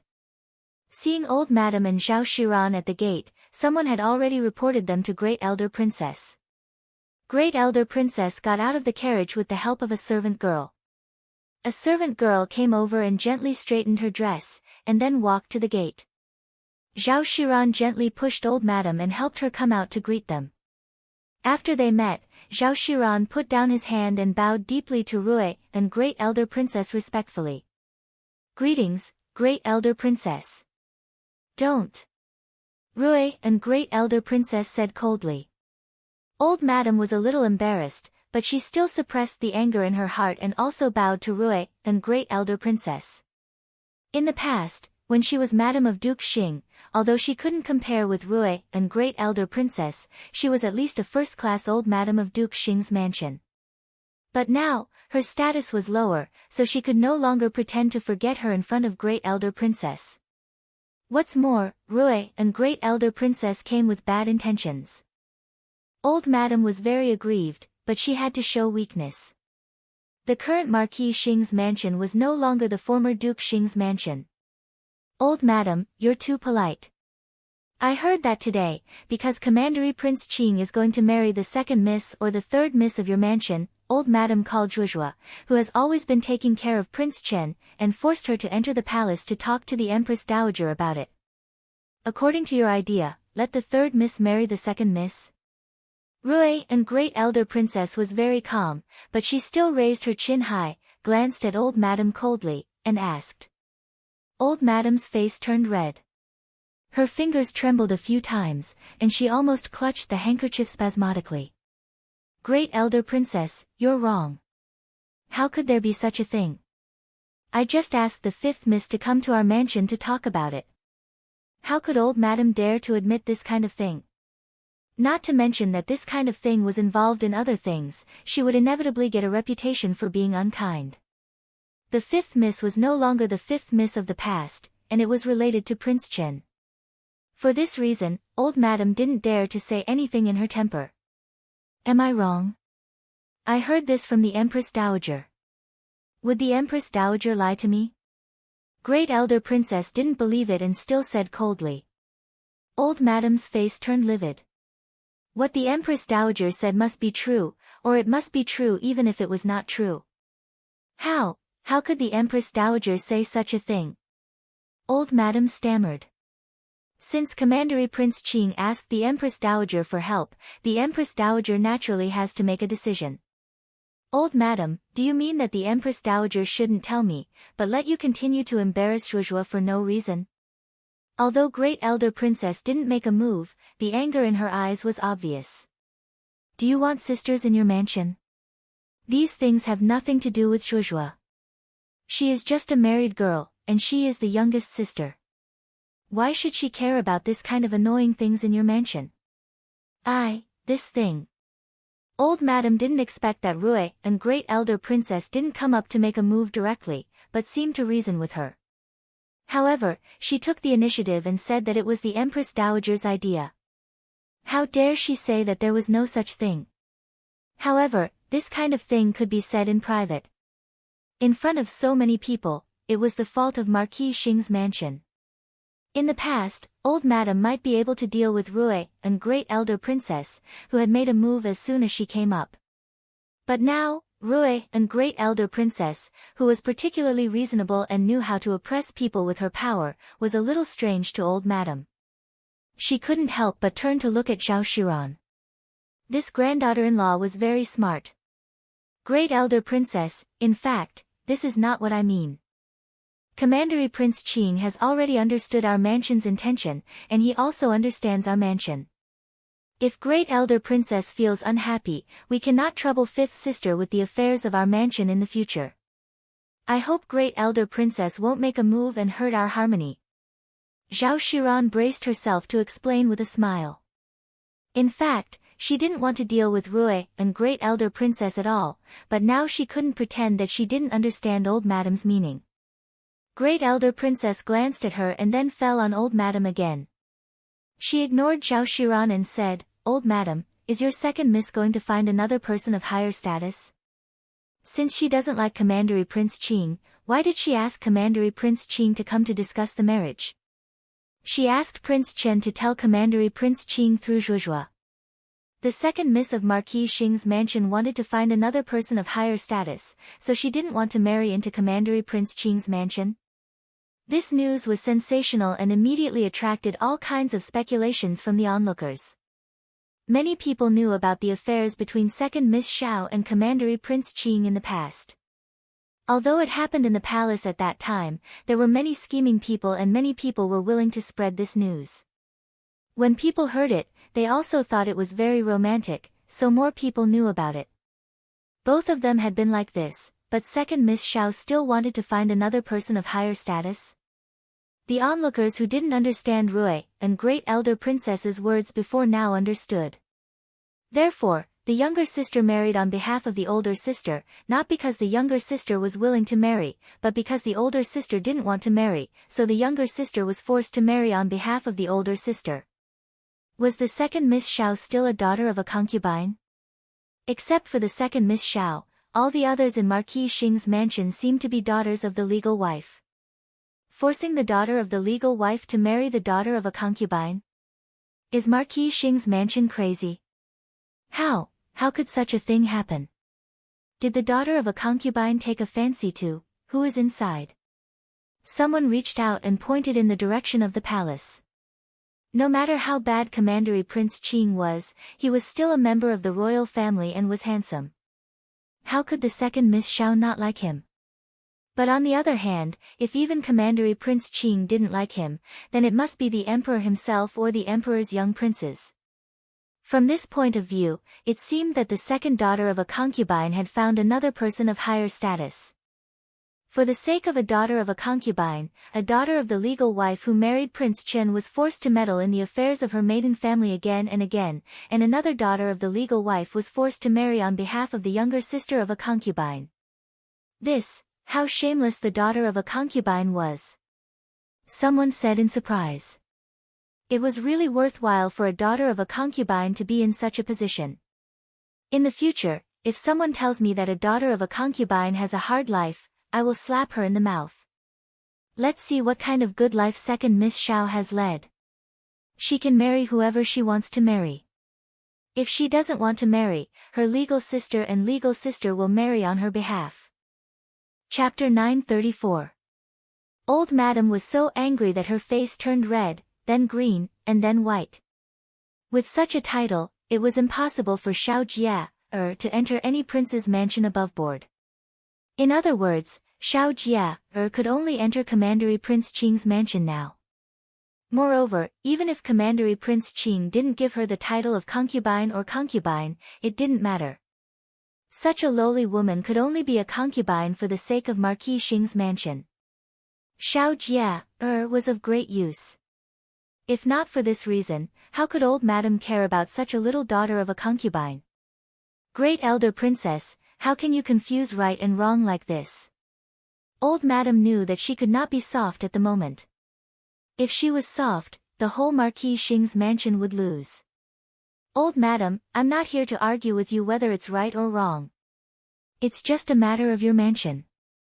No matter what you do, it has nothing to do with me. I'm just worried about Princess Chen. Since you've made things like this, you should find a way to solve it. Don't drag Princess Chen down. In the past, you didn't love Princess Chen at all. You doted on Xiao Baolin the most after he entered the palace. At this time, don't always use Princess Chen as a shield. Princess Chen is now a member of the royal family and Prince Chen's wife. She is no longer the fifth Miss Xiao who you can call and leave at your command, nor the most lonely fifth Miss in the eldest branch who has no one to love in the mansion. The great elder princess said coldly. Although her attitude was still calm, everyone could see that she was suppressing her anger. Everyone nodded. Many things had happened in Marquis Xing's mansion recently. It was true that no one doted on fifth Miss Xiao. She had been struggling in Marquis Xing's mansion and had been forced to go up the mountain to cultivate in seclusion for 3 years to observe mourning for her parents. No elder in a mansion who doted on their children would do such a thing. Besides, this fifth Miss Xiao was not brought up by Marquis Xing's mansion. It could be said that the people of Marquis Xing's mansion did not raise her. From this point of view, Marquis Xing's mansion was even less powerful than Ning Yuan Army General's mansion to ask the current Princess Chen to do anything. Princess Chen is so pitiful. Indeed pitiful. We still don't know how Princess Chen's parents died. The benefits have all fallen into the hands of the second branch. Even a concubine daughter of the second branch is more noble than Prince Chen. This is too much. From time to time, people would speak up for the injustice. Everyone was full of sympathy for Princess Chen and felt that she was very pitiful. In fact, for Marquis Xing's mansion, since they had never raised her, how could they ask Princess Chen to be respectful to them now? Great Elder Princess. Old Madam wanted to say something but was interrupted by Great Elder Princess. Old Madam, that's all I have to say. Please don't ask Princess Chen about the dirty things in your mansion in the future, and don't force Princess Chen to respect your filial piety. You force her to be embarrassed. She is Princess Chen, and more importantly, she is a member of the royal family.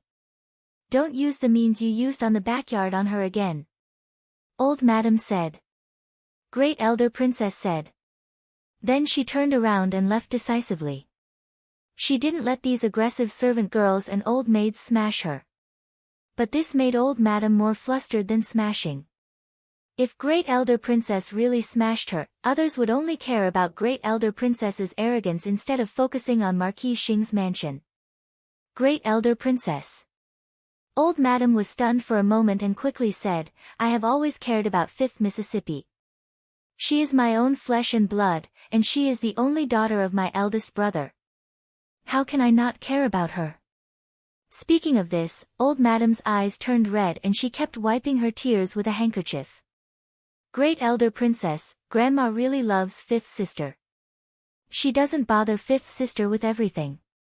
She just wants 5th sister to know what has happened in the family. Zhao Shiran hurriedly continued Old Madam's words. They cooperated well with each other, which made some people confused. Could it be that the two families misunderstood?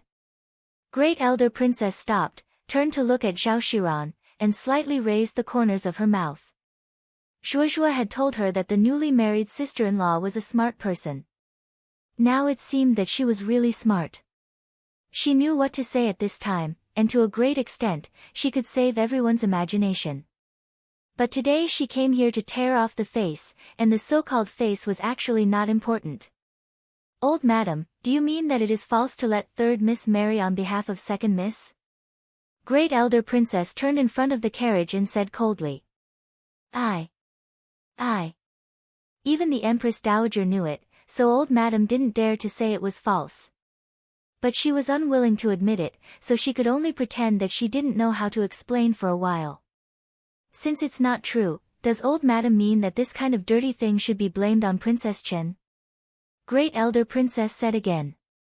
She didn't answer the last question, and it was not easy to answer this question directly. Old Madam felt that Great Elder Princess in front of her was much more cunning than before, and was not as rude and aggressive as before. In the past, Old Madam hated Great Elder Princess's rude and unreasonable manner of directly taking action without saying anything, but now she would rather Great Elder Princess be like this. Old Madam, God is watching what you do. You have done so many guilty things. Who will God forgive? Great Elder Princess said with cold eyes. Then she ignored Old Madam, whose lips were trembling and unable to speak, and got off the carriage with the help of Nanny Gao. Zhao Shiran still wanted to say something, but he met Great Elder Princess sitting in the carriage. He immediately lowered his eyes in panic to hide the nervousness in his eyes. Great Elder Princess's carriage left, just like that. Looking at the empty gate and then at the idlers who were gossiping, old Madame swayed and almost fainted. Zhao Shiran hurriedly reached out to hold her and whispered, "Grandma. Help me to your father's yard." Old Madame said in a low voice. She felt floating, as if she was stepping on cotton and couldn't touch the ground for a while. If it weren't for Zhao Shiran's support, she would have fainted at this time. Rui and Great Elder Princess had gone too far. Although she didn't fight at the door today, her intention was more insulting than fighting at the door. Moreover, she tore apart the veil of tenderness between Xiao Wanru and Marquis Xing's mansion. In the future, even if old Madame wanted to bully Xiao Wanru in the name of filial piety, many people would probably suspect that she had bad intentions. Xiao Jing was in the mansion, but it was not convenient for him to show up because of Great Elder Princess's matter. Originally, he thought that Great Elder Princess would make trouble at most once as before. Because she had made trouble many times, Xiao Jing, together with several imperial censors who had a good relationship with her, would report to the emperor after Great Elder Princess made trouble. The imperial censors also knew that Rui and Great Elder Princess was unkind to Marquis Xing's mansion and that she had made trouble at the door of Marquis Xing's mansion. This time, Xiao Jing felt that it was time. Marquis Xing's mansion had suffered losses several times in the past. This time, Rui and Great Elder Princess was bound to suffer. So he stayed in the study of his yard and waited for the news quietly. Unexpectedly, instead of the news that Rui and Great Elder Princess had a big fight in Marquis Xing's mansion, Rui and Great Elder Princess had exposed Xiao Jing's perfect plan in front of many people. He had promised to send Xiao Jia to Prince Cheng's mansion, but how could he do that now? Xiao Jing clearly knew that it was impossible for Prince Cheng to allow Xiao Jia to enter Prince Chen's mansion since the matter had become so serious. Mother, did Great Elder Princess really say so? Xiao Jing paced around the room several times, but he couldn't calm down. He managed to stand still and asked again. Yes, Great Elder Princess said so. Second brother, does Great Elder Princess know something? Old Madame also calmed down at this time. She lowered her voice nervously and said. There were only the two of them in the study. Zhao Shiran was sent outside, and even Nanny Yu, who served Old Madame, went to the door to guard for them. Impossible. Xiao Jing shook his head decisively. It was impossible for Great Elder Princess to know anything. Is it, the Empress Dowager's order? Old Madame shivered. She was also very afraid of this answer. It should be the Empress Dowager's order to warn us not to get Princess Chen involved. Xiao Jing said with a gloomy face. What do you mean not to get her involved? She just asked her to come here to make a decision and plead for mercy in front of the Empress Dowager. How could she want to get her involved? If she was not the miss of Marquis Xing's mansion, could she marry Prince Chen? What an ungrateful girl. She even reported it to the Empress Dowager. Old Madame couldn't help scolding. Xiao Jing stretched out his hand and stopped Old Madame's scolding. He frowned fiercely. Second brother, what should we do now? What do you think about second Mrs. matter? Old Madame helplessly changed the topic and asked. This was the most urgent thing at the moment. It's up to the Empress Dowager's order. There should be news soon, but don't count on it too much. Xiao Jing said helplessly. How can we do that? Old Madame stood up and said anxiously. You have to do that. Can you disobey the Empress Dowager's order? Xiao Jing said angrily. Of course, Old Madame did not dare to do that. She sat down heavily. The more she thought about it, the angrier she became. She couldn't help scolding again. What a troublemaker. If I had known this, I would not have let her come back. What's the use of her coming back? Not only can she not help the mansion, but she always makes Great Elder Princess come to find her. It's meaningless to talk about this now. You go to tell Jia later and ask her to concentrate on preparing to enter Commandery Prince Qing's mansion. Don't think about other things. Xiao Jing waved his hand impatiently and said, "Mother, go back first. Let me think about it again." The most terrible thing was that Prince Cheng was involved in this matter. If they offended Prince Cheng, their share would be much higher than that of Commandery Prince Qing. It seemed that she could not give up on Ru-er. She had to find a way to talk to Ru-er secretly.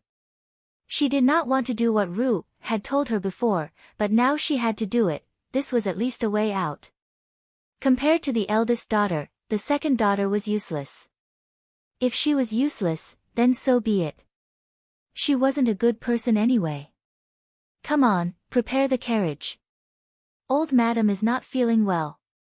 I will ask for a string of Buddha beads to be placed in front of the Buddha." After thinking it through, Xiao Jing raised his voice and ordered. Chapter 935. In 1 second, he remembered, 800 mail sign little divided by talk net. There was no pop-up window for free reading. The mountain road was rugged, and Wenxin Road was winding upward. When Shichi walked peacefully, just like the feeling he gave people in the past. Even though he was now serving in the Ministry of Justice, the former top scholar still gave people a feeling of gentleness. The good cultivation of a son of an aristocratic family made him look graceful and elegant. The young ladies walking on Wenxin Road secretly looked at him with blushing faces when they were standing to rest from time to time. Even if they didn't know who he was, they were fascinated by his charm. When Shichi looked calm, but only his face was calm. After standing still for a while, he looked up at the steps leading up and turned a blind eye to the shy and timid gazes of the girls around him. Then, he slowly and firmly walked up the steps. It was not the first time that he had walked Wenxin Road. In fact, every time he came to Huaguang Temple, he would take such a road. Wenxin. This time, he did come to Wenxin to ask the abbot of Huaguang Temple about his heart. He went up step by step. This time, he didn't stop, as if he didn't know tiredness. His steps were as steady as when he first went up the mountain, and then he steadily stepped on the last step. "Third young master, the abbot is waiting for you." A little monk stood on it and bowed to Wen Shichi with a smile. He had been waiting here for a long time. "Is the abbot free at this time?" Wen Shichi nodded and asked as he walked inside. "The abbot said that he's free when third young master is here." Although the monk was young, he was already very zen. He put his palms together and answered with a smile, following behind Wen Shichi. The abbot of Huaguang Temple was highly respected. He couldn't be seen easily, nor could he be asked to see by power alone. However, Wen Shichi was different. He and the abbot of Huaguang Temple were friends despite the difference in age. Of course, the monks of Huaguang Temple would look up to him. This was related to his talent and learning, but had nothing to do with his family background. The abbot of Huaguang Temple met Wen Shichi in a remote meditation room. There was a chessboard between them. After greeting each other, Wen Shichi sat down. The abbot smiled slightly and put down a chess piece in his hand. "This is the unfinished situation from last time, but it's a reverse situation." The abbot of Huaguang Temple looked to be in his 60s or 70s. He was very kind. The corners of his eyes were raised, and there seemed to be a kind of emptiness in his eyes that could see through everything.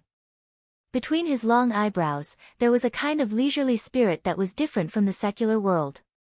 This kind of attitude was somewhat similar to Wen Shichi's, but after thinking about it carefully, it was not very similar. Both of them were different, but Wen Shichi was still in the mortal world after all, so he was somewhat different from the abbot of Huaguang Temple. As a child from a wealthy family, he was elegant with an aura of fire and smoke, unlike the abbot of Huaguang Temple who was completely detached from worldly affairs. When he looked at you, it seemed that he was not looking at you, and it was hard to tell whether he was looking at you or through you. Anyone who was next to the abbot of Huaguang Temple would have a feeling of being seen through. Wen Shichi, on the other hand, placed a chess piece very freely. He didn't ask why the game was played in this way. This was an endgame between him and the abbot, but now their positions were reversed. Originally, he should be sitting in the abbot's position now. Last time, he had sat in this way. Now the two of them had changed positions, and he was playing the chess piece that the abbot had played at that time. Seeing that when Shichi did not speak, the abbot of Huaguang Temple added with a smile, "There is a reverse situation in the game, and so is a person." When Shichi's hand trembled, and a chess piece that had been clamped between his fingers fell to the ground. It happened to fall into an empty space. He subconsciously reached out to pick it up, which was not the place he had taken a fancy to. However, his hand was stopped by the abbot of Huaguang Temple with a smile. "Third benefactor 1, the chess piece has fallen. You can't pick it up again." "Master, this is originally a misunderstanding. I accidentally dropped it." When Shichi explained helplessly. He was shocked by the abbot's words just now and lost his calm. There is no regret in placing a chess piece. Benefactor 1 can't regret even if you want to now. The abbot smiled and placed the chess piece in his hand, which happened to stop the good situation that when Shichi was forming just now. He stopped it without any hesitation. "Master, now you have also learned to quibble." When Shichi looked at the shameless old monk and rubbed his forehead with a headache. The old monk, who looked like an immortal in others' eyes, was actually very shameless in playing chess. Of course, others didn't know this, and only when Shichi would encounter it from time to time. There is no regret in raising one's hand. This is the case in the game of chess, and so is life. The abbot smiled kindly, but the meaning in his words made when Shichi put down the chess piece in his hand. He did come up the mountain for something today. "Master, is it possible to have a second life?" He had thought about this sentence repeatedly these days. Many strange ideas came to his mind in dreams and reality, which made it difficult for him to distinguish whether what he said about Xiao Wanru was true or not again. Benefactor Wen's heart is in a mess. The abbot placed another chess piece and caught up with Wen Shichi's previous one. In the past, Wen Shichi's chess skills were better than the abbot's, but now the abbot saw the hope of winning, so he smiled more and more gently. Wen Shichi didn't place his chess piece this time. He frowned in distress and looked at the abbot of Huaguang Temple. "Master, I have a dream in which I am always entangled with a woman who is not familiar with me. It seems that there was some fate between her and me. But now, I am still not familiar with her." Wen Shichi said. These words were the summary of what he had been unable to figure out recently. They seemed to be very familiar with each other and should have been very close to each other, but in fact, they were not familiar with each other. It could even be said that they had nothing to do with each other. However, when he saw Chu Luqian marry Xiao Wanru, he felt inexplicably uncomfortable. It was a kind of annoyance and discomfort, as if the thing he cared about most had been stolen. He couldn't explain it clearly, but it was indeed this kind of feeling. After watching Xiao Wanru marry into Prince Chen's mansion, when Shichi had been in this state, which almost made him unable to sleep at night. During the day, whenever he was free, he would think of this matter. Did he miss something or forget something? He had asked all the people around him, but no one knew this fifth Miss Xiao. Although they were close neighbors, the inner courtyard of women was different from the outer courtyard. What was more, Xiao Wanru was admitted into Marquis Xing's mansion later and was not familiar with Prime Minister Wen's mansion, so she would not go to Prime Minister Wen's mansion for no reason. There was a predestined relationship in the previous life, and there is a predestined relationship in this life. The past is over, and it's hard to recover. The abbot of Huaguang Temple said with a smile. The meaning in his words made Wen Shichi frown more tightly. Then, he put down the chess piece in his hand casually and reached out to grab another chess piece from the abbot of Huaguang Temple. He snatched the other chess piece from his hand and casually placed it in the same spot. Benefactor Wen, this chess piece belongs to me. You put it in the wrong place. The abbot of Huaguang Temple said with a smile. He picked up the chess piece that Wen Shichi had just put down from the encirclement and then put it in another place. In this way, I can survive. If I had been in your position just now, neither I nor Benefactor Wen would have survived. Hearing the abbot of Huaguang Temple say this, Wen Shichi also focused his attention on the chessboard. Only then did he find that the chess piece he had casually snatched from the abbot of Huaguang Temple turned out to be a famous endgame. The two of them had played this endgame before, and it was a stalemate. It couldn't be solved, and it was messy. The result of the stalemate was neither victory nor defeat. He bent the corners of his mouth with a wry smile and said with flagging interest, "The stalemate is not bad. It's neither victory nor defeat. Maybe it can come to a good stop. Sometimes a stalemate can be said to be a standstill, or it may be a lose-lose situation. If a third party comes, the stalemate will be a dead end." The abbot of Huaguang Temple said unhurriedly. Wen Shiqi's face changed slightly, and he looked at the abbot of Huaguang Temple. A stalemate? A lose-lose situation. A chess game is like life. Everyone is different. It's not a game of chess to win the world, but it can be compared to life. If a stalemate results in a lose-lose situation, you can take the chess piece away and find a way out. Since you are not suitable for this position, you can give up this position and let someone more suitable take it. The abbot's words were more zen, and his smile was more leisurely. Wen Shiqi's breathing suddenly quickened. He looked up at the abbot of Huaguang Temple excitedly, reached out his hand, and suddenly wiped the chessboard with his hand. He also stood up. "Since there is a mistake in the chess game, let's start again." Can we start again?" Speaking of this, Wen Shiqi's eyes were burning with enthusiasm, and the strange idea made him involuntarily breathe excitedly. There is a saying in a chess game that if we can start again, it may not be the previous one. The chess game has been changed. Even if it is no longer a stalemate, the person is no longer an old friend. The abbot of Huaguang Temple seemed not to see the expectation in Wen Shiqi's eyes, and slowly picked up the disordered chess pieces. Wen Shiqi's face suddenly turned pale, and his face, which had been rolling violently just now, suddenly became empty. He pressed his hand on the chessboard, and his eyes seemed to freeze. "Let's change the chess game. Since it doesn't work, let's change the chess game, and the person can also be changed." The smile on the abbot's face faded a little, and his eyes became gentler. "Since we have started again, the past can't be chased. What if we force it?" Wen Shiqi said in a hoarse voice, unwilling to give up. "It's against heaven's will." The abbot said slowly. "Isn't it against heaven's will if we start again?" Wen Shiqi asked hurriedly, and his fingers tightly grasped the chessboard, as if he was grasping the most important thing. Even though the chess game was in chaos, he was unwilling to let go. "Of course it's against heaven's will to start again, so we have to pay a great price." The abbot looked at the chessboard in front of him, and his eyes darkened. His fingers trembled slightly, and then he shook his head. He pinched his fingers under his sleeves and shook his head repeatedly. "It's impossible.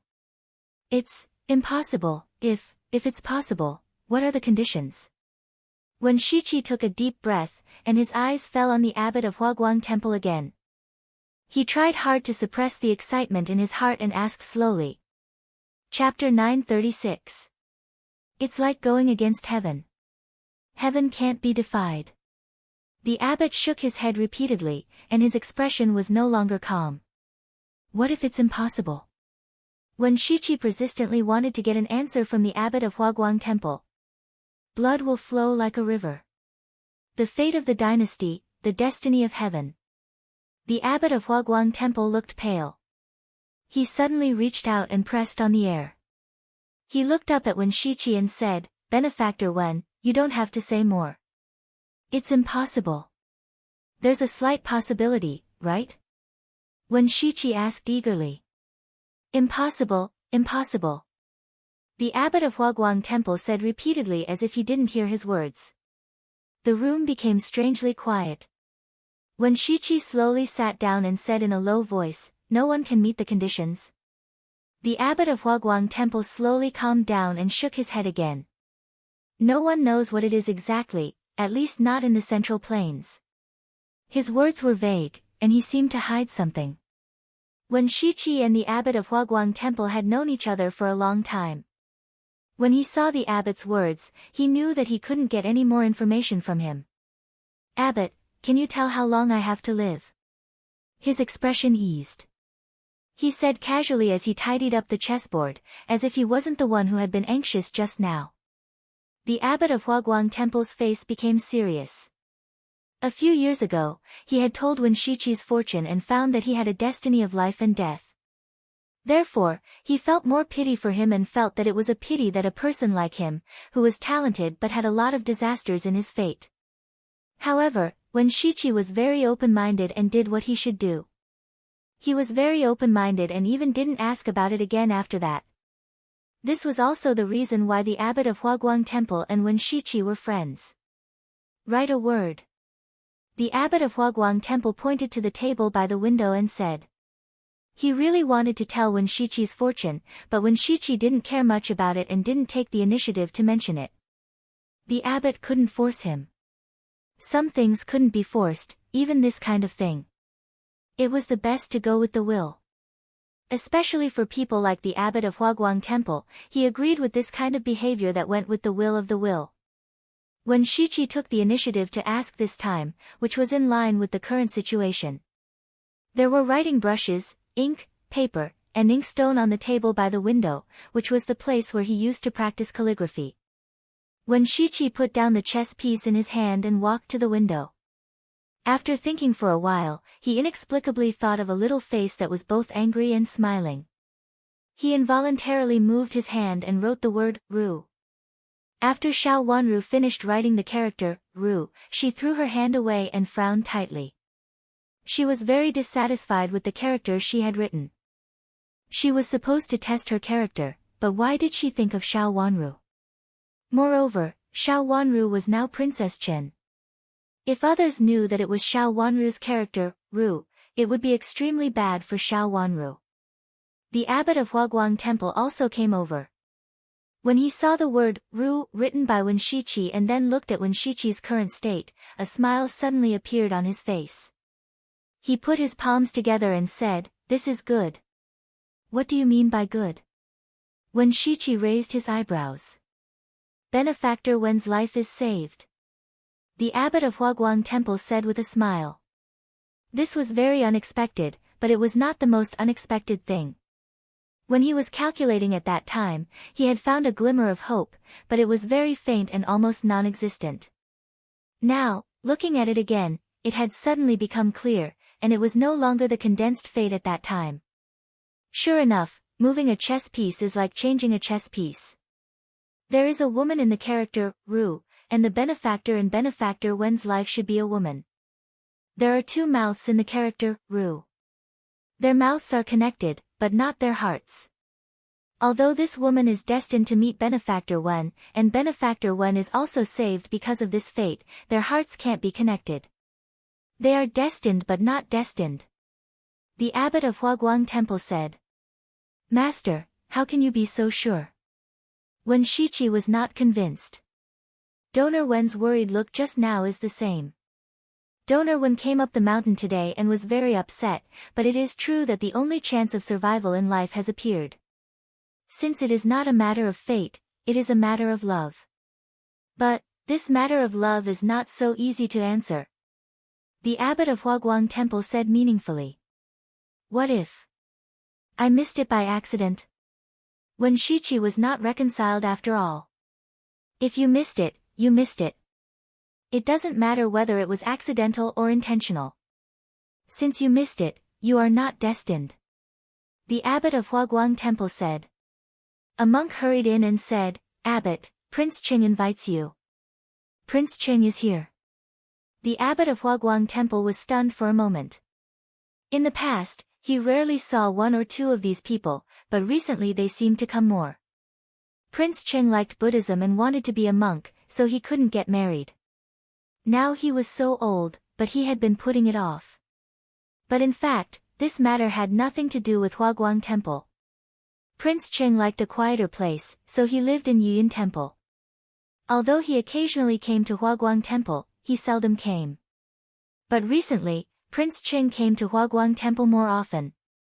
Especially every time he came, he always looked for the abbot. Of course, if the abbot really had something to do, he said he would not care about it. However, it was not good to always not see him when he came so often. Abbot, Go ahead. I'll stay for a while before leaving. When Shichi said with a smile, since Prince Qing came to see you, he must have something to tell you. The abbot nodded. He had refused Prince Qing several times in the past few days, so it was really inconvenient for him to refuse him at this time. Although Prince Qing had no power, he was a member of the royal family and the younger brother of the current emperor. He put his palms together with a smile, bowed to Wen Shiqi and left. Wen Shiqi still sat down in front of the chessboard, staring at the messy chessboard in front of him with a frown. What the abbot of Huaguang Temple said just now fell on his heart. There was only one name in his heart now, Xiao Wanru. Xiao Wanru was his destined person. He was sure that it was Xiao Wanru who saved him. Without Xiao Wanru's hint, she would not investigate her second brother, nor would she suspect her cousin. The tribulation in her life should be the two of them. If this was the case, her cousin and her second brother were really vicious. After going back, it seemed that she had to investigate them carefully. But what about being predestined but not destined? A trace of coldness flashed across his eyes. Since they were predestined, and it was not in this life, why could he only be a bystander? It was she who broke his deadlock, so the two of them should be predestined. The scene in his dream seemed to be extremely clear at this moment. When he recalled Xiao Wanru's happy expression when she first saw him, he felt a faint sense of familiarity. At that time, he felt surprised, but now he thought it had a deeper meaning. She seemed to know him at that time. Was there an indescribable sense of affinity for him? But later, she seemed to become more and more unfamiliar and distant. Was this the so-called predestined but not destined? When Shichi believed in the beginning, Xiao Wanru had always been kind to him. When did she become more and more indifferent to him? His hand, which was pressing the chessboard, trembled slightly, and the thought in his heart became more and more serious. If his guess was true, then did Xiao Wanru know about her previous life? When Shichi didn't care about the Buddhist theory of karma in the past, but he had always read according to his heart and didn't work hard. Sometimes, he would deliberately find some leisure books to read, and he had heard some strange stories. It was said that after someone died, he came back to life, but said that he wasn't himself, but someone else in another place. He clearly described the people and things that he once knew, and this person had never left this place before. There were many such rumors in some miscellaneous books. When Shichi used to read them as a leisure book, but now he was shocked when he thought about it. If these were true, did it mean that Xiao Wanru and he had a previous life, and in his previous life, they had been a couple? If he deduced according to this way, did Xiao Wanru remember her previous life? Or... When Shichi suddenly stood up with a pale face and cold sweat on his forehead. He took 2 steps back and almost fell down. This conclusion shocked him too much. He couldn't believe it was true, but he felt that it was the closest to the truth. Benefactor Wen, what's the matter? Hearing the voice inside, a little monk came in and put his palms together respectfully. I'm fine. Will the master come back? When Shichi's face was as pale as snow, and he tried to suppress the shocking thought in his heart. The abbot hasn't come back yet. I heard that Prince Qing is going to preach scriptures with the abbot today, so I'm afraid it will take a long time for him to come back. Every time Prince Qing preaches scriptures, it will take a long time. Although the fair-skinned little monk looked young, he looked quite dignified and said to Wen Shichi in an orderly manner. Okay, then I'll go down the mountain first. When the abbot comes back, say goodbye to him for me. Wen Shichi said. Don't worry, Benefactor Wen. I will. The little monk said. Then, he watched Wen Shichi stagger away and couldn't help tilting his head curiously. Third Benefactor Wen had always been the calmest. What was wrong with him today? The chessboard inside seemed to be overturned. Did he think of something terrible? Marquis Xing's mansion was in conflict with Rui, and great elder princess again, and it was still because of 5th Miss Xiao. At present, the matter of Princess Chen not only made the whole capital city aware of it, but also made new and old things link together and turned from a small matter to a big one. An imperial censor had begun to censure Marquis Xing, Xiao Jing, saying that he was not kind to his niece. Not only him, but also old Madame of Marquis Xing's mansion, who obviously occupied the position of an elder, did not have any kindness to her juniors. Not only did she not raise 5th Miss Xiao, but she also looked for 5th Miss Xiao for no reason and suppressed Princess Chen with filial piety. It was really too much. It was said that the evidence was provided by an old maid of Marquis Xing's mansion. It was said that old Madame of Marquis Xing's mansion deliberately tortured 5th Miss Xiao. Before she got married, she forced her to go to the Yuhui nunnery to observe mourning for her parents. Later, the servants in the mansion secretly killed her. Now that the old madam had something to ask of her, she blamed her for the matter of Commandery Prince Qing, which made Rui and Great Elder Princess angry. Chapter 937. Hearing the censor's words, the censors who had been friends with Xiao Jing in the past stood out to speak. They criticized Rui and Great Elder Princess and said that Rui and Great Elder Princess had too much power. Although she was the royal Great Elder Princess and had a noble status, she had to take into account the thoughts of her officials, especially the nobles.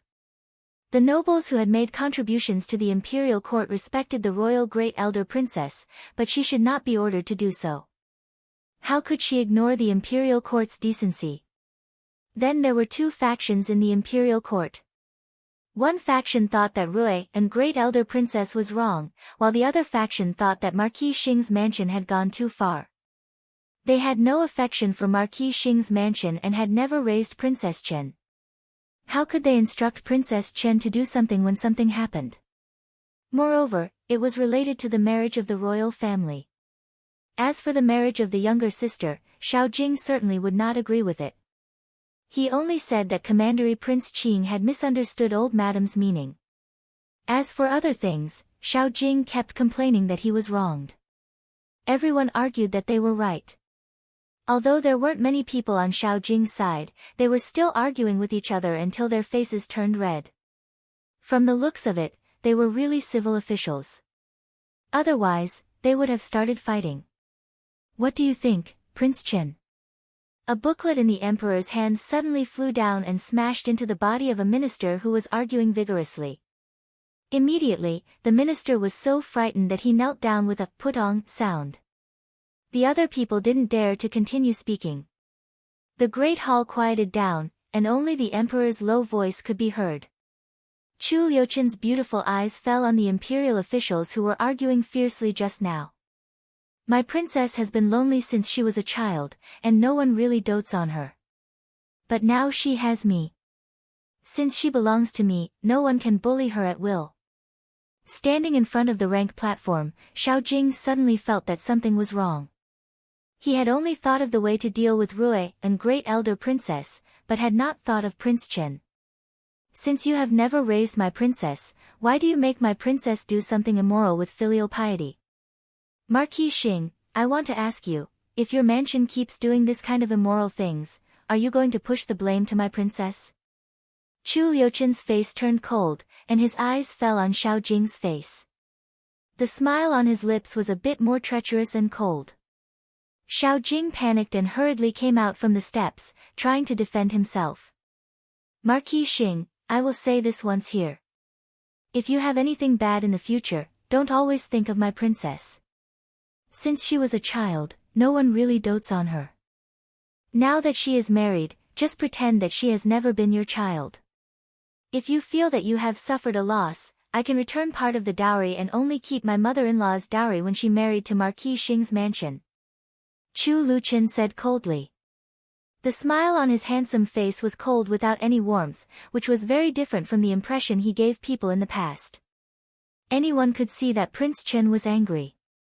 Originally, anyone who said such words would be labeled as unfilial, but Chu Liuchen's words made many people not know how to deal with it for a while. On the one hand, of course, it was because of Chu Liuchen's identity. On the other hand, it was also because of the meaning in Chu Liuchen's words. If the elder was not kind and did not have the grace to raise him, why should the younger generation care about it? Moreover, the younger generation's identity was not ordinary. As for returning the dowry, it was more like returning the money and breaking the bond. Marquis Xing, what does your mansion mean? How can you let go of the princess? Marquis Xing, what does your mansion mean? How can you let go of the princess? She is still young and doesn't know much. If she has done something wrong, please tell me. If you really want her to do something, you can tell me directly, lest she comes to me to beg me again. Chu Luqian said, with the corners of his mouth slightly raised. It was a perfect smile, but it was very cold, which made people feel inexplicably scared. I didn't. Xiao Jing stammered and couldn't even speak clearly. He had never thought that Prince Chen would humiliate him in front of all the civil and military officials, and he was slapped in the face mercilessly. How could he answer and say such words? Since you didn't, Marquis Xing, don't look for my princess in the future. Chu Luqian said, if you have anything, just come to me. Don't let others say that she is unfilial. She was not raised in your mansion, and you are not close to her. She has suffered enough for so many years. Chu Luqian didn't intend to let Xiao Jing go so easily. Yes, I know. Xiao Jing had to answer. Marquis Xing, take care of your family affairs in the future. The emperor said. Yes, I know. Xiao Jing had to admit this crime, and he couldn't help feeling a little bitter. He didn't expect that Prince Chen, who had never cared about family affairs, would be so partial to his niece. But even if he knew that the emperor was partial to Xiao Wanru, Xiao Jing couldn't say anything. In fact, not only Prince Chen was partial to Xiao Wanru, but the emperor was also partial to Prince Chen. What could he say? Since Xiao Jing had admitted his crime, the censors of the two sides didn't argue anymore. They looked at Chu Luqian, stopped talking, and returned to their positions. Although the censors had the right to speak, the person in front of them was Prince Chen, and they had never heard that the emperor had reprimanded Prince Chen. No matter whether the emperor's partiality was real or not, at least on the surface, no one would say that Prince Chen was ungrateful. The censors were not stupid. Before they figured out the emperor's intention, no one would really offend him. Moreover, it was for this kind of backyard fight. Even if they really won the fight, they wouldn't get much benefit, and even wouldn't have a good reputation. Chu Luqian seemed to be listening to them, but he didn't listen to them. He sat there lazily and looked a little lazy. It was none of his business, and there was nothing wrong with his behavior.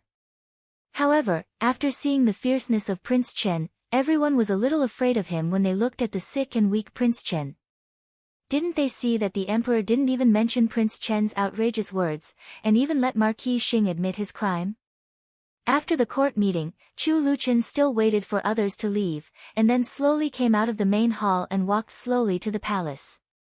He didn't come to the court from outside the palace like others.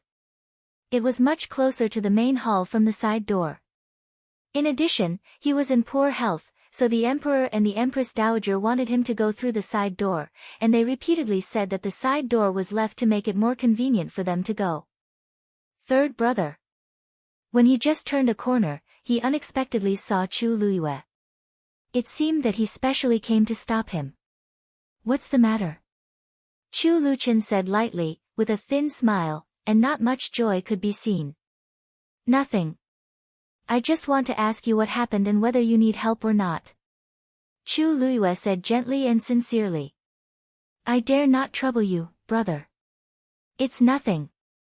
Chu Luqian said casually. It's good that you are fine. If you have any problem, you can come to me. No matter what, we are brothers, and we grew up together, so we are different from others. Chu Luiyue nodded, and then cupped his hands to him, turned around, and turned into another path. Looking at the path that Chu Luiyue walked into, Chu Liuqian's eyes deepened a little, and then he walked in the direction of Prince Chen's mansion. After he left, Chu Luiyue appeared at the intersection that he had turned into before, and looked at the direction of Prince Chen's mansion with a little jealousy in his eyes. Obviously, he was the son of the emperor, but why couldn't he compare with Chu Luqian? As a prince of the previous dynasty, he really regarded himself as the prince of the emperor and lived in the Nangong Palace. Although the Nangong Palace was not the East Palace, it was above all the princes. Although the Nangong Palace had now been changed to Prince Chen's mansion, how could other princes' mansions compare with it?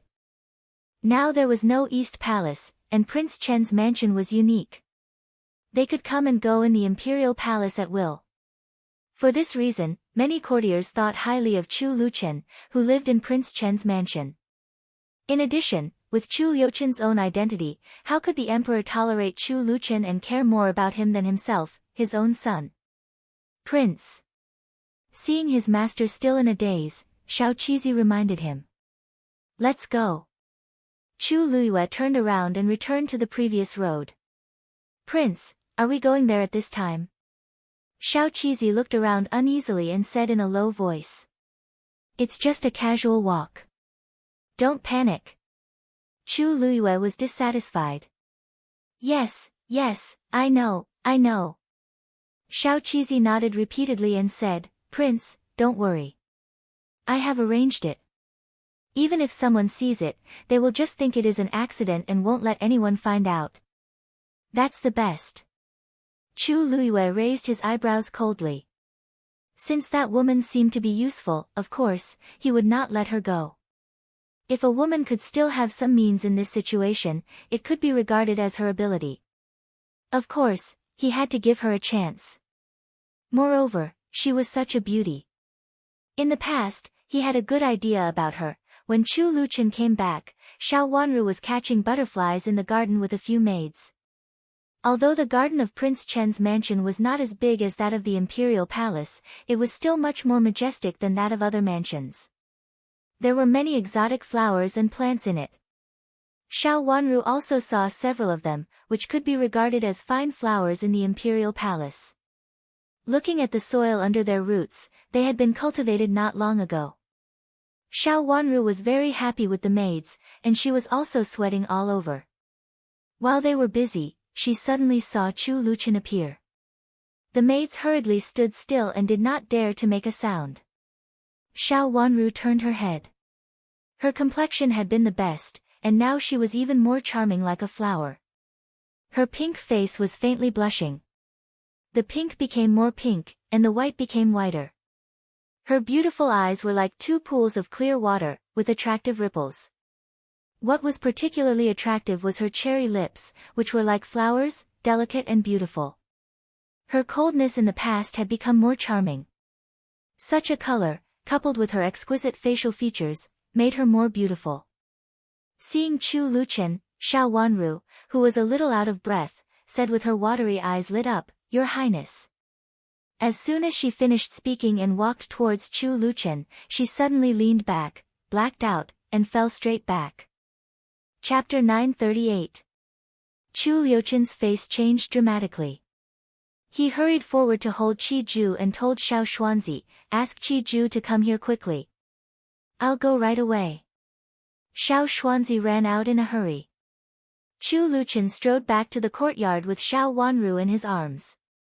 The faces of the servant girls and old maids he saw along the way changed. They had never seen Prince Chen in such a panic. Was something serious going to happen? Although Chu Luchen gave people the feeling that he was very sick and weak, like an exiled immortal in a painting, in any case, an exiled immortal was very leisurely. Even if he walked, he would not be fast. However, Chu Luchen, who was like an exiled immortal, sped up his pace with big strides. In addition, a large group of people following him could only keep up with him by running, which showed that something had happened. The servant girls and old maids were all silent. No one dared to say anything. They lowered their heads and looked at each other. Qi Ju came very quickly. After feeling Xiao Wanru's pulse, he frowned tightly. How is it? Chu Luchen said impatiently. Princess Yu is fine, but... Qi Ju thought for a while and said. Nothing serious. She just got sick. How is it? Chu Liuchen's eyes were cold. In fact, it's not a big deal. It seems that Princess Yu is tired. Qi Ju was also a little confused and said hesitantly. Have you seen anyone who is tired and suddenly fainted? Zhuozhua has always been in good health. Chu Luchen became more and more impatient, and his eyes were full of darkness. In terms of pulse, she is really tired. But after a careful examination, there is something different. It seems that she has encountered something conflicting. Chi-ju said slowly in a low voice. In fact, it was very shallow and not very powerful. Basically, it couldn't be found out. If Xiao Wanru hadn't fainted suddenly today, even Chi-ju couldn't feel her pulse. Someone wants to hurt Princess Yu. What is it? Chu Luchen asked. I don't know whether Princess Yu accidentally encountered it or someone deliberately targeted Princess Yu, but the amount is not large. Your Highness, don't worry. She will be fine after taking a few doses of medicine. It doesn't matter. Although Chi-ju was puzzled, he thought about the effect of the medicine and felt relieved. In fact, it was really not a big deal, and it was not necessarily that someone wanted to harm Wang Fei. What will happen if I measure it? Chu Luchen asked with a cold face and squinted his eyes weirdly. If the dosage is large, it's not a big deal. She'll just be a little weaker, but it's nothing. Princess's body has always been better than others. This dosage is not a big deal for ordinary people, and it's even less a big deal for Princess. Chi-ju felt that he was making a mountain out of a molehill. This matter was really not a big deal.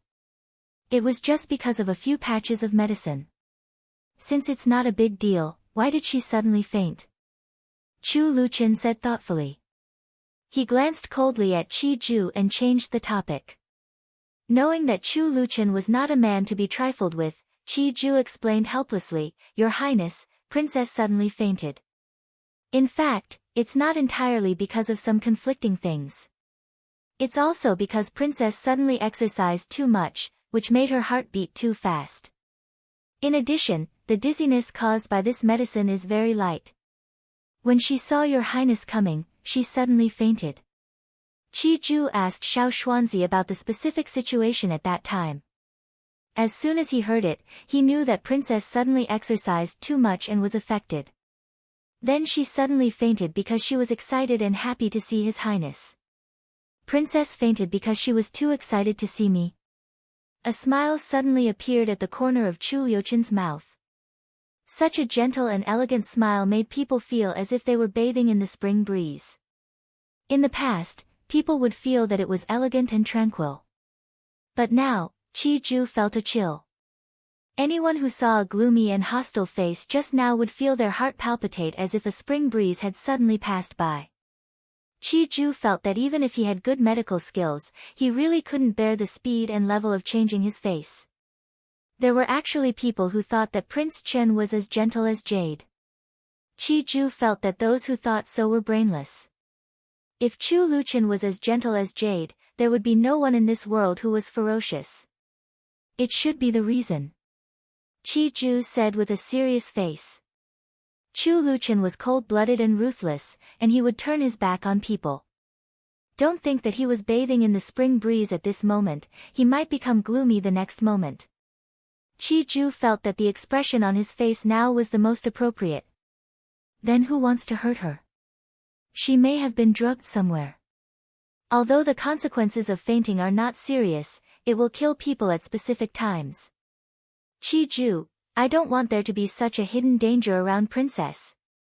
Chu Liuchen's face became cold, and a strong bloodthirsty aura surged from him. Imperceptibly, even the air became cold. Xiao Xuanzi lowered his head and didn't dare to move. I'm afraid it's not easy to find out. Chi-ju immediately said seriously. If it's not easy to find out, you should also find out for me. Find out who Princess met in the mansion today. What's different from the past?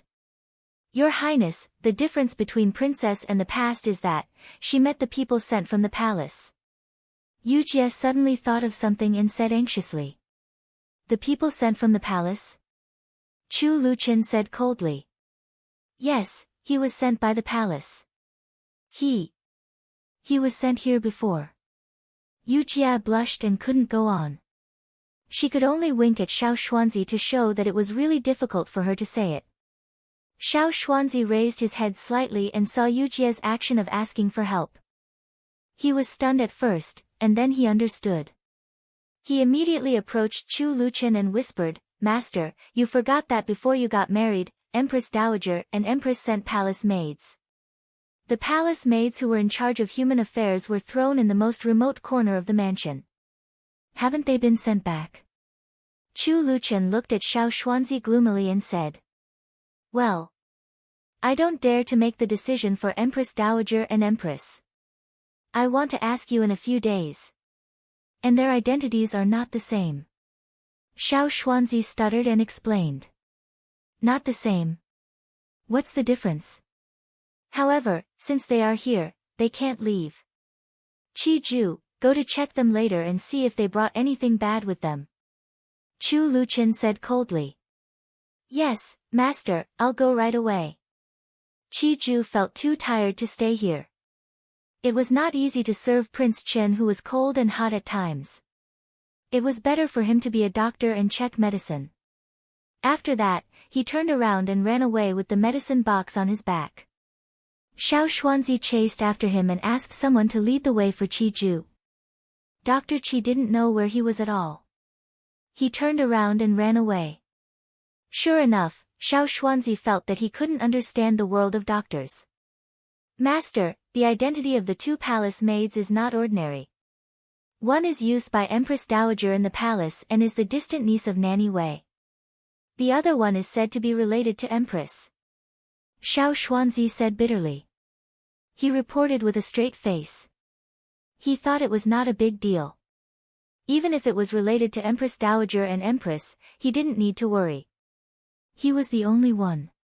He could send them back after a while. Anyway, they couldn't suppress him at that time. What Xiao Xuanzi didn't expect was that the princess was involved in this matter. She was the person he cared about the most. "Go and get 10 lashes later." Chu Luchen said coldly. "Yes, I know." Xiao Xuanzi's face became more and more bitter. If he had known it, he should have reported it to Prince earlier, in case Princess almost had an accident.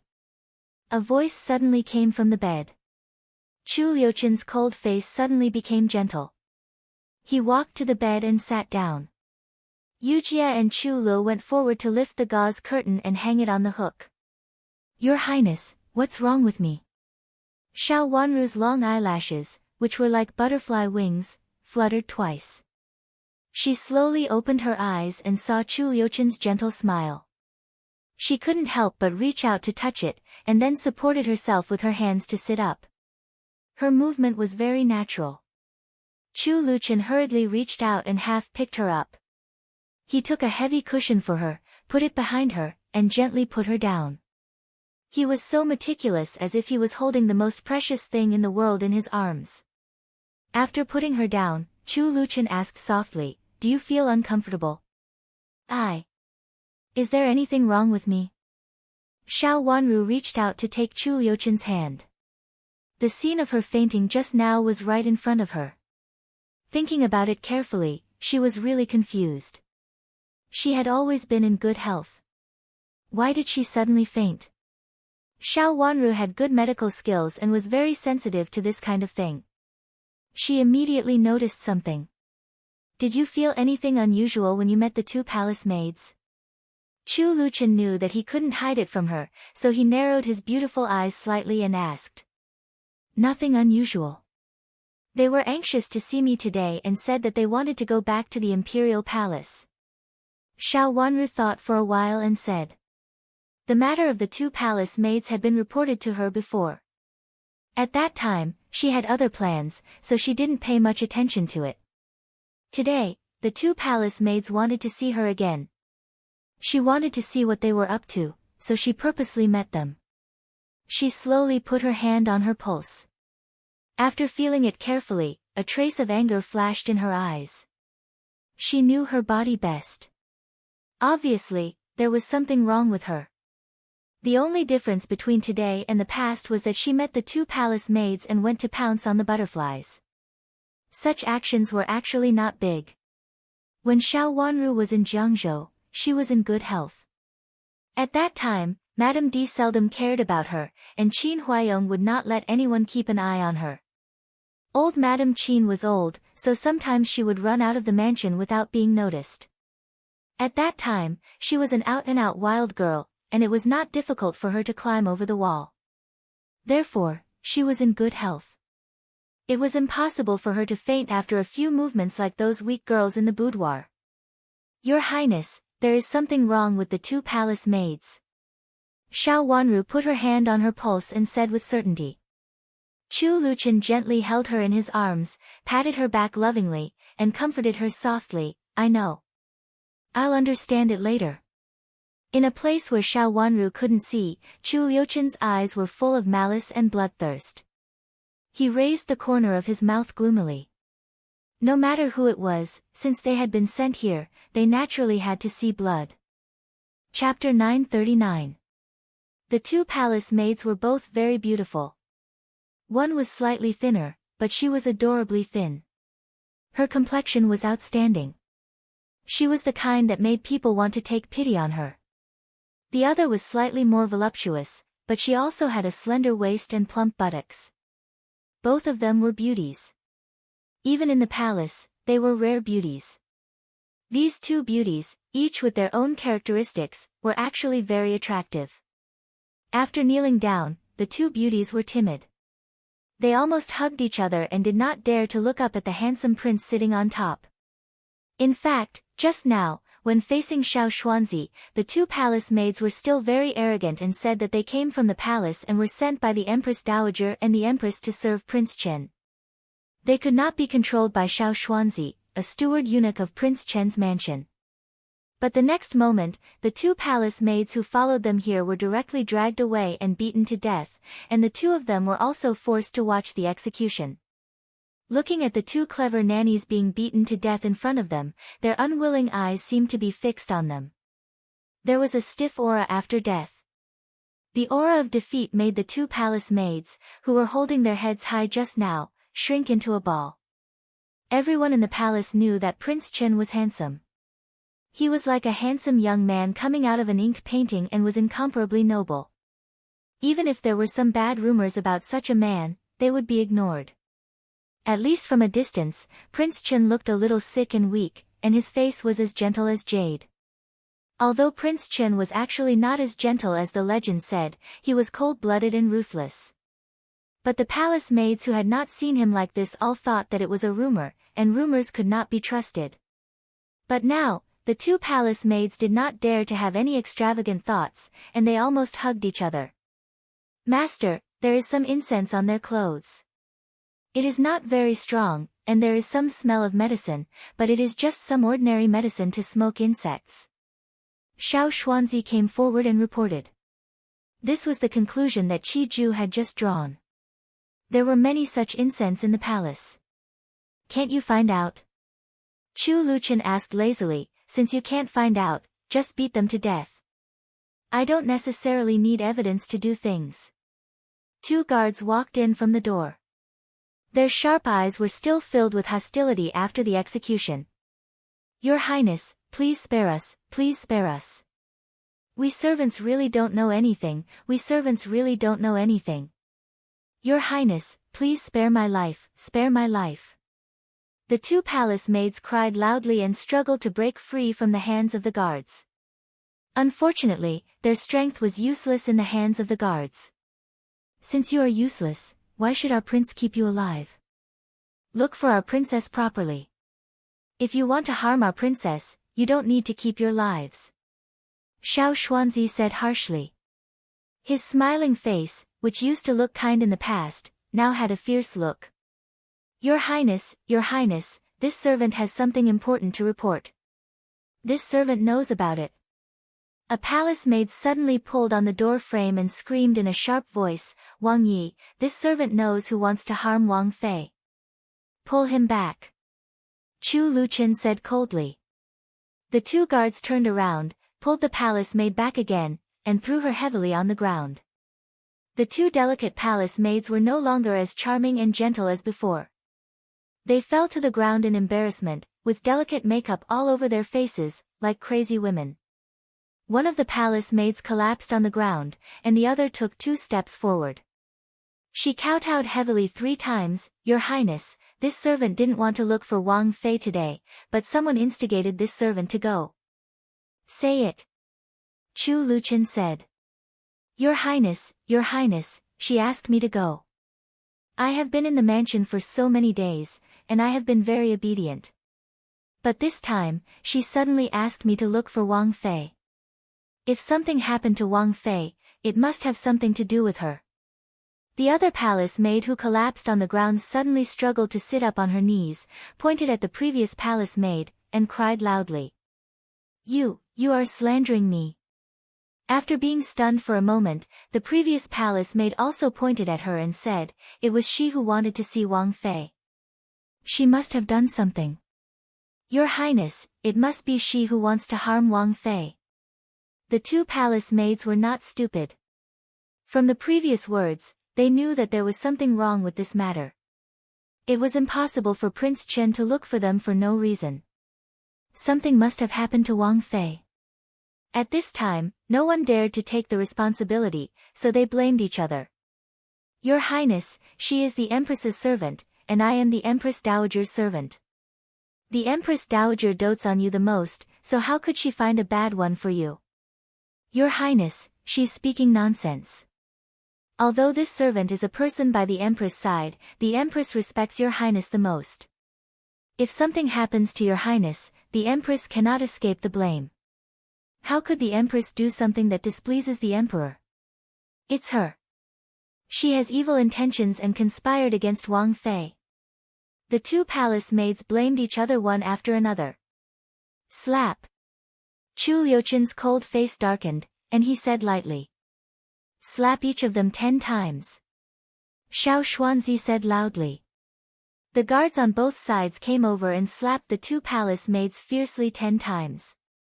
The 2 palace maids' faces immediately swelled up, and blood flowed from the corners of their mouths.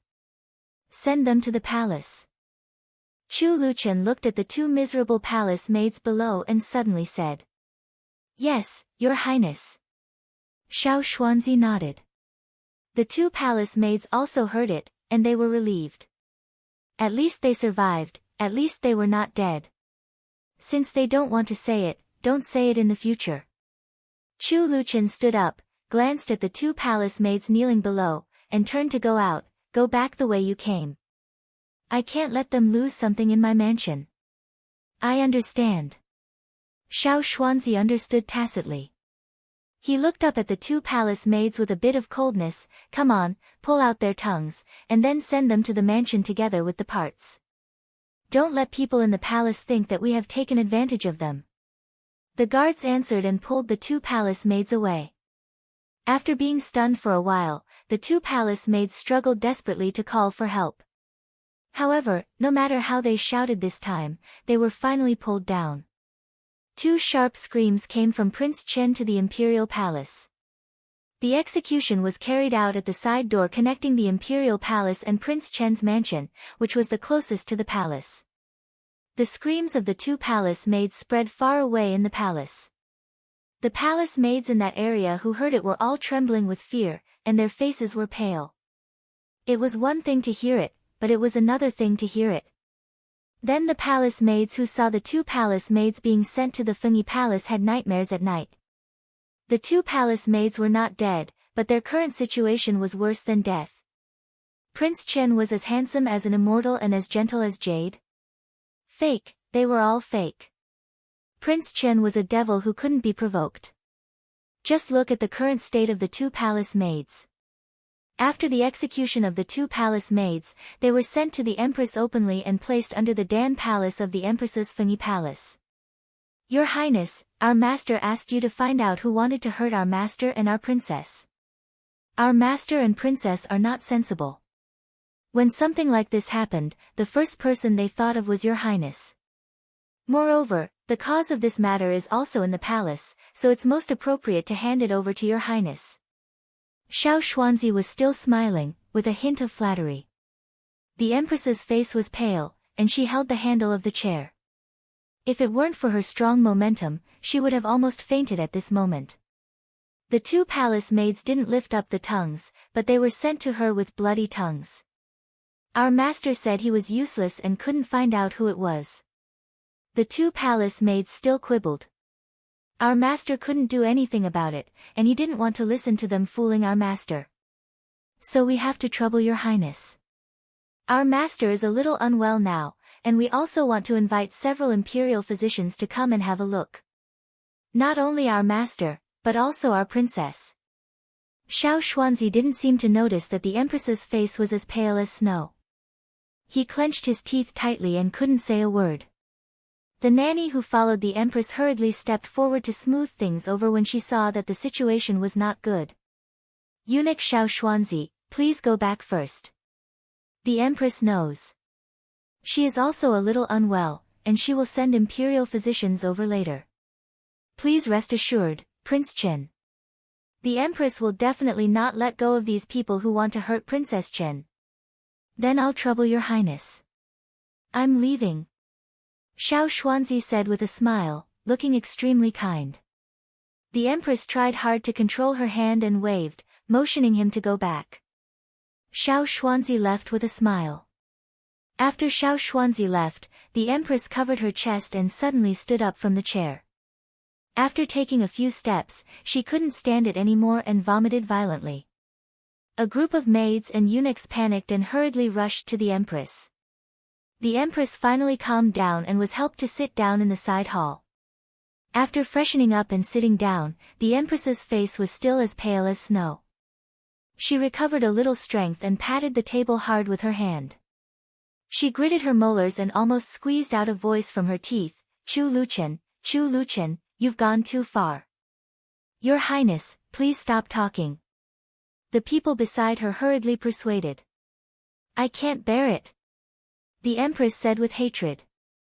As long as she thought of the scene just now, she wanted to tear Chu Luchen into pieces. Just now, she was slapped in the face, and she was so scared that she couldn't say a word. Your Highness, you have to bear it even if you can't bear it. Prince Chen is not someone else. His Majesty will definitely ask about it. The nanny who followed the Empress cautiously reminded her. The Empress fell silent with a sullen face. Since this matter had become like this, it would never be solved easily. Investigate, you must find out for me who wants to frame Prince Chen's mansion, me and the Empress Dowager. Since this kind of thing couldn't be covered up, it had to be made a big deal. One of them was related to her, which made the Empress very angry. If she had known this earlier, she would have chosen two at random and sent them to Chu Luchen. She actually thought that Chu Luchen would keep one of the Empress Dowager's people, so Chu Luchen couldn't embarrass her and send her one back. Who knew things would turn out like this? His Majesty is here. A eunuch's sharp voice came from outside the side hall. Chapter 940. The Empress hurriedly struggled to stand up and walked out with a few palace maids and eunuchs. After a few steps, she saw the Emperor striding in with a sullen face. The Empress stepped forward and saluted. The Emperor waved his hand and didn't intend to help the Empress up. He strode inside. The Empress stood up awkwardly with a trace of anger flashing in her eyes, but she suppressed it immediately. Empress, who on earth wants to kill Prince Chen? The Emperor sat down with a gloomy face. How could he not know such a big thing had happened? Moreover, Chu Luchen had sent someone else to explain it to him just now. I don't know. I'm trying to find out. The Empress said aggrievedly. Prince Chen sent two maids here just now. One of the two palace maids is the Empress Dowager's servant. I'm thinking about how to tell the Empress Dowager. You don't have to worry about my mother. If she knows that someone wants to kill Prince Chen, she will definitely be very angry. The Emperor said, I heard that one of them is the Empress's servant. The Empress hated in her heart, but now she had to agree. Originally, she had wanted to use the Empress Dowager's servant to fool the Emperor. Your Majesty, I saw the Empress Dowager's servant, so I also sent one to teach Prince Chen to be a man. I didn't expect that it would be like this now. The Empress felt so aggrieved that her eyes turned red. No matter who it is, you can investigate it. You must find out who wants to kill Prince Chen. They didn't harm Prince Chen but harmed Princess Chen. The emperor said with cold eyes, "The empress is in charge of the affairs of my inner palace. It shouldn't be difficult for the empress to investigate such a small matter." Although the empress dowager was in charge of the harem, the empress was basically in charge of the affairs of the harem. If something happened in the harem, the empress would definitely look for the empress. The empress was angry and annoyed, but there was nothing she could do. She gritted her teeth, swallowed the grievance in her heart, and said, "Your Majesty. Your Majesty, I still don't know how it became a plot to kill Prince Chen. Isn't it Princess Chen?" There was a world of difference between murdering Chu Luchen and murdering Xiao Wanru in front of the emperor. It was precisely because the empress understood this that she specially explained it. The 2 palace maids were originally given to Prince Chen. Prince Chen is in good health. Now Princess Chen fainted. If it was Prince Chen who met him at that time, I don't know what would have happened. Hurry up and send an imperial physician to see if Prince Chen is all right. Don't let anything happen to Prince Chen, the emperor said impatiently. As Prince Chen's wife, Xiao Wanru did look much healthier than Chu Luchen. Thinking that Chu Luchen had almost been involved in this, the emperor felt furious. There was actually someone under his command who schemed against Chu Luchen. Yes, I understand. The empress had to agree. Looking at the emperor's expression, she knew that the emperor was angry at this time. If she said more at this time, she would anger the emperor. I'll leave this matter to you. You must find out who wants to murder Prince Chen. Although the 2 palace maids can't speak, they can at least write. Let them write it out. If they don't want to write, they can give up their hands. The emperor stood up and said coldly. Yes. The empress lowered her head obediently. I'll go and tell mother first, lest mother worry about Prince Chen. The emperor strode out. The empress respectfully followed behind the emperor and sent him to the door. Watching the emperor leave, she came back with a dark face. If she knew about it, she would have to. If she knew who wanted to hurt Xiao Wanru, she would not let them go. Of course, Princess Chen was not a good person either. It was just a small matter, but she made such a big fuss, and even made the emperor doubt her ability to manage the imperial harem. For imperial physicians came at once, and they all came to feel Chu Liuchen's pulse one after another. After taking a look, one of them was relieved. It was good that Prince Chen was fine. As long as Prince Chen was fine, other things could be discussed. Xiao Wanru's pulse was also felt, of course, after Chu Luchen recovered.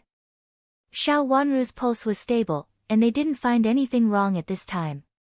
They just said that Princess Chen was tired, and the other imperial physicians couldn't give a reason. Xiao Wanru didn't embarrass these imperial physicians and politely sent them away. After all the imperial physicians were sent away, Xiao Wanru finally calmed down. Lying on the bed, she blinked her smart watery eyes, looked at Chu Luchen with a cold face in front of the bed, and said with a smile, "I think I'm fine now. Maybe I just fainted from exhaustion at that time. Is there any reaction now?" Chu Luchen frowned slightly and asked worriedly. "There's really no reaction. It should be an accident.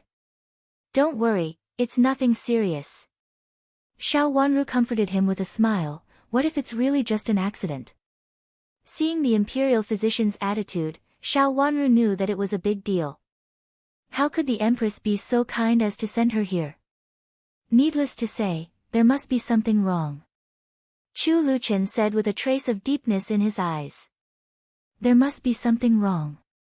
Although Qi Ju couldn't find out anything, he could still vaguely find something unusual. What should we do now? Xiao Wanru looked at Chu Luchen with her clear watery eyes and asked. It doesn't matter if it's a big deal. Anyway, it's not a good thing. Chu Luchen said casually, after I go out, you should take good care of your body. Your Highness, take Qi Ju away. I have Mingqiu Nun here. Xiao Wanru said. Qi Ju should stay. He has excellent medical skills. If you feel uncomfortable, tell him immediately. Chu Luchen shook his head and disagreed. It's not convenient for Dr. Qi to stay. After you leave, I happen to have a reason to take Mingqiu Nun here. It's convenient to have her by my side. Well, it happens that I haven't seen Mingqiu Nun for a long time.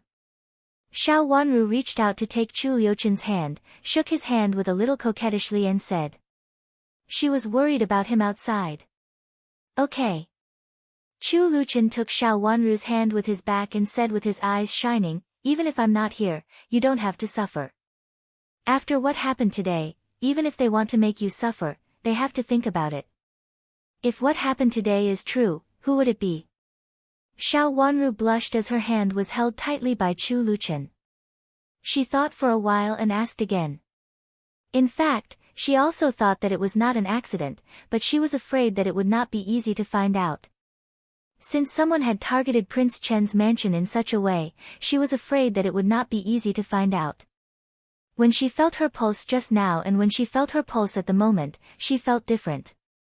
At the moment, she did not feel any discomfort. She knew her body best. She had always been in good health. Be careful in the future. You don't have to see the person you don't want to see. If anything happens, I'll take care of it. Chu Liuchen's eyes became gentle and he reached out to hold Xiao Wanru in his arms. I know. Don't worry. Xiao Wanru leaned against his chest gently and smiled sweetly. I have already prepared the gift for Imperial Grandmother's birthday. Qing also left some secret guards here. If someone in the palace calls you and you don't want to go, you can pretend to be sick. Chu Liuchen reminded her worriedly. Xiao Wanru felt as if honey flowed from the bottom of her heart. Her long eyelashes fluttered twice and she closed her watery eyes. It was really good to have someone who loved her wholeheartedly. In the last life, she was lonely and helpless. After her reputation was ruined, it was difficult for her to even raise her head and be a man. She became more and more self-abased and unconfident. In the end, she was plotted against by others. It was not enough. Those people were not willing to let go until they saw all her parents and relatives killed. Their path to wealth was dyed with blood. In this life, she would not allow them to destroy everything she had. She wanted to protect those who had helped her and her family. She wanted to drag those who had destroyed her in her previous life into a bloody hell. For this, her heart was as hard as iron. But now with Chu Liuchen, even she couldn't help being soft-hearted. Such a person had been involved with her in the last life. It was great to meet him again in this life. She subconsciously rubbed her face against Chu Liuchen's chest and said with a little coquettishness, I will be careful. Don't worry. She would be a solid backing for him and would never let him fall into the despair of the last life again. Sensing Xiao Wanru's dependence, Chu Liuchen raised the corners of his mouth more and more. He raised his phoenix eyes high and hugged Xiao Wanru tightly. His eyes fell on her face, as if he could not get enough of looking at her. Of course, he knew that the girl in his arms was not as weak as he thought. But he would rather she rely on him more, so that he would not feel so sorry for her. If she hadn't experienced so many things, she wouldn't have been sensible at such a young age. Don't be afraid of anyone. You are mine, so you don't have to be afraid of anyone. Chu Liuchen said in a very soft voice, but his meaning was extremely domineering. His handsome eyes seemed to be full of charm, but they were as cold as iron in a place where Xiao Wanru couldn't see. No matter who hurt the girl in his arms, he would not let them go. For this, he could take her to a higher and higher place. The Empress is also not afraid. Xiao Wanru raised the corners of her mouth and teased him. His domineering and childish tone made people feel extremely warm. Looking at his beautiful eyes, she even felt that it was so unreal. She reached out the other hand and gently touched the corner of his mouth. It was warm and very real. Of course not. You are my princess, so you don't have to be afraid of anyone, including the Empress. Chu Liuchen said with a little laziness in his voice, following Xiao Wanru's words. In the past, he didn't care about his future, nor did he care about others. Now he had the most precious person in his heart. Of course, it was different from the past. If the Empress dared to stretch out her claws, he would also chop her. Since he had his own ideas, Chu Luchin didn't think that he needed to be kind to someone who was destined to become his enemy. The road to that point was destined to be lonely and heartless. But with her, everything he did became what he should do. His eyes fell on her delicate cherry lips. He lowered his head and gently kissed her red lips, which looked delicious and moist. He had always known what he wanted and what he didn't want. Since he knew it, he would not let go even if he had to die. His people were destined to be his. They would be his for all eternity. No one knew that he was extremely stubborn. This was his only obsession now. Chapter 941.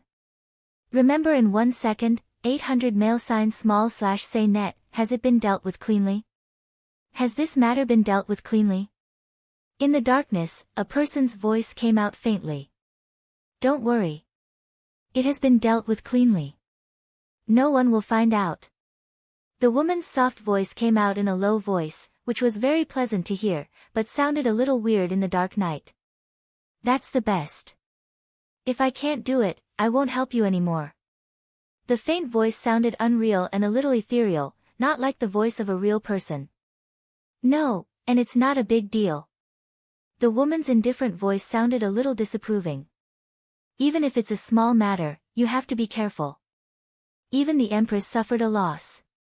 Are you already the Empress? The strange voice said and then became impolite. That's all for today. You go back first and contact me later if there's anything. You'd better not act rashly recently. Don't act rashly recently.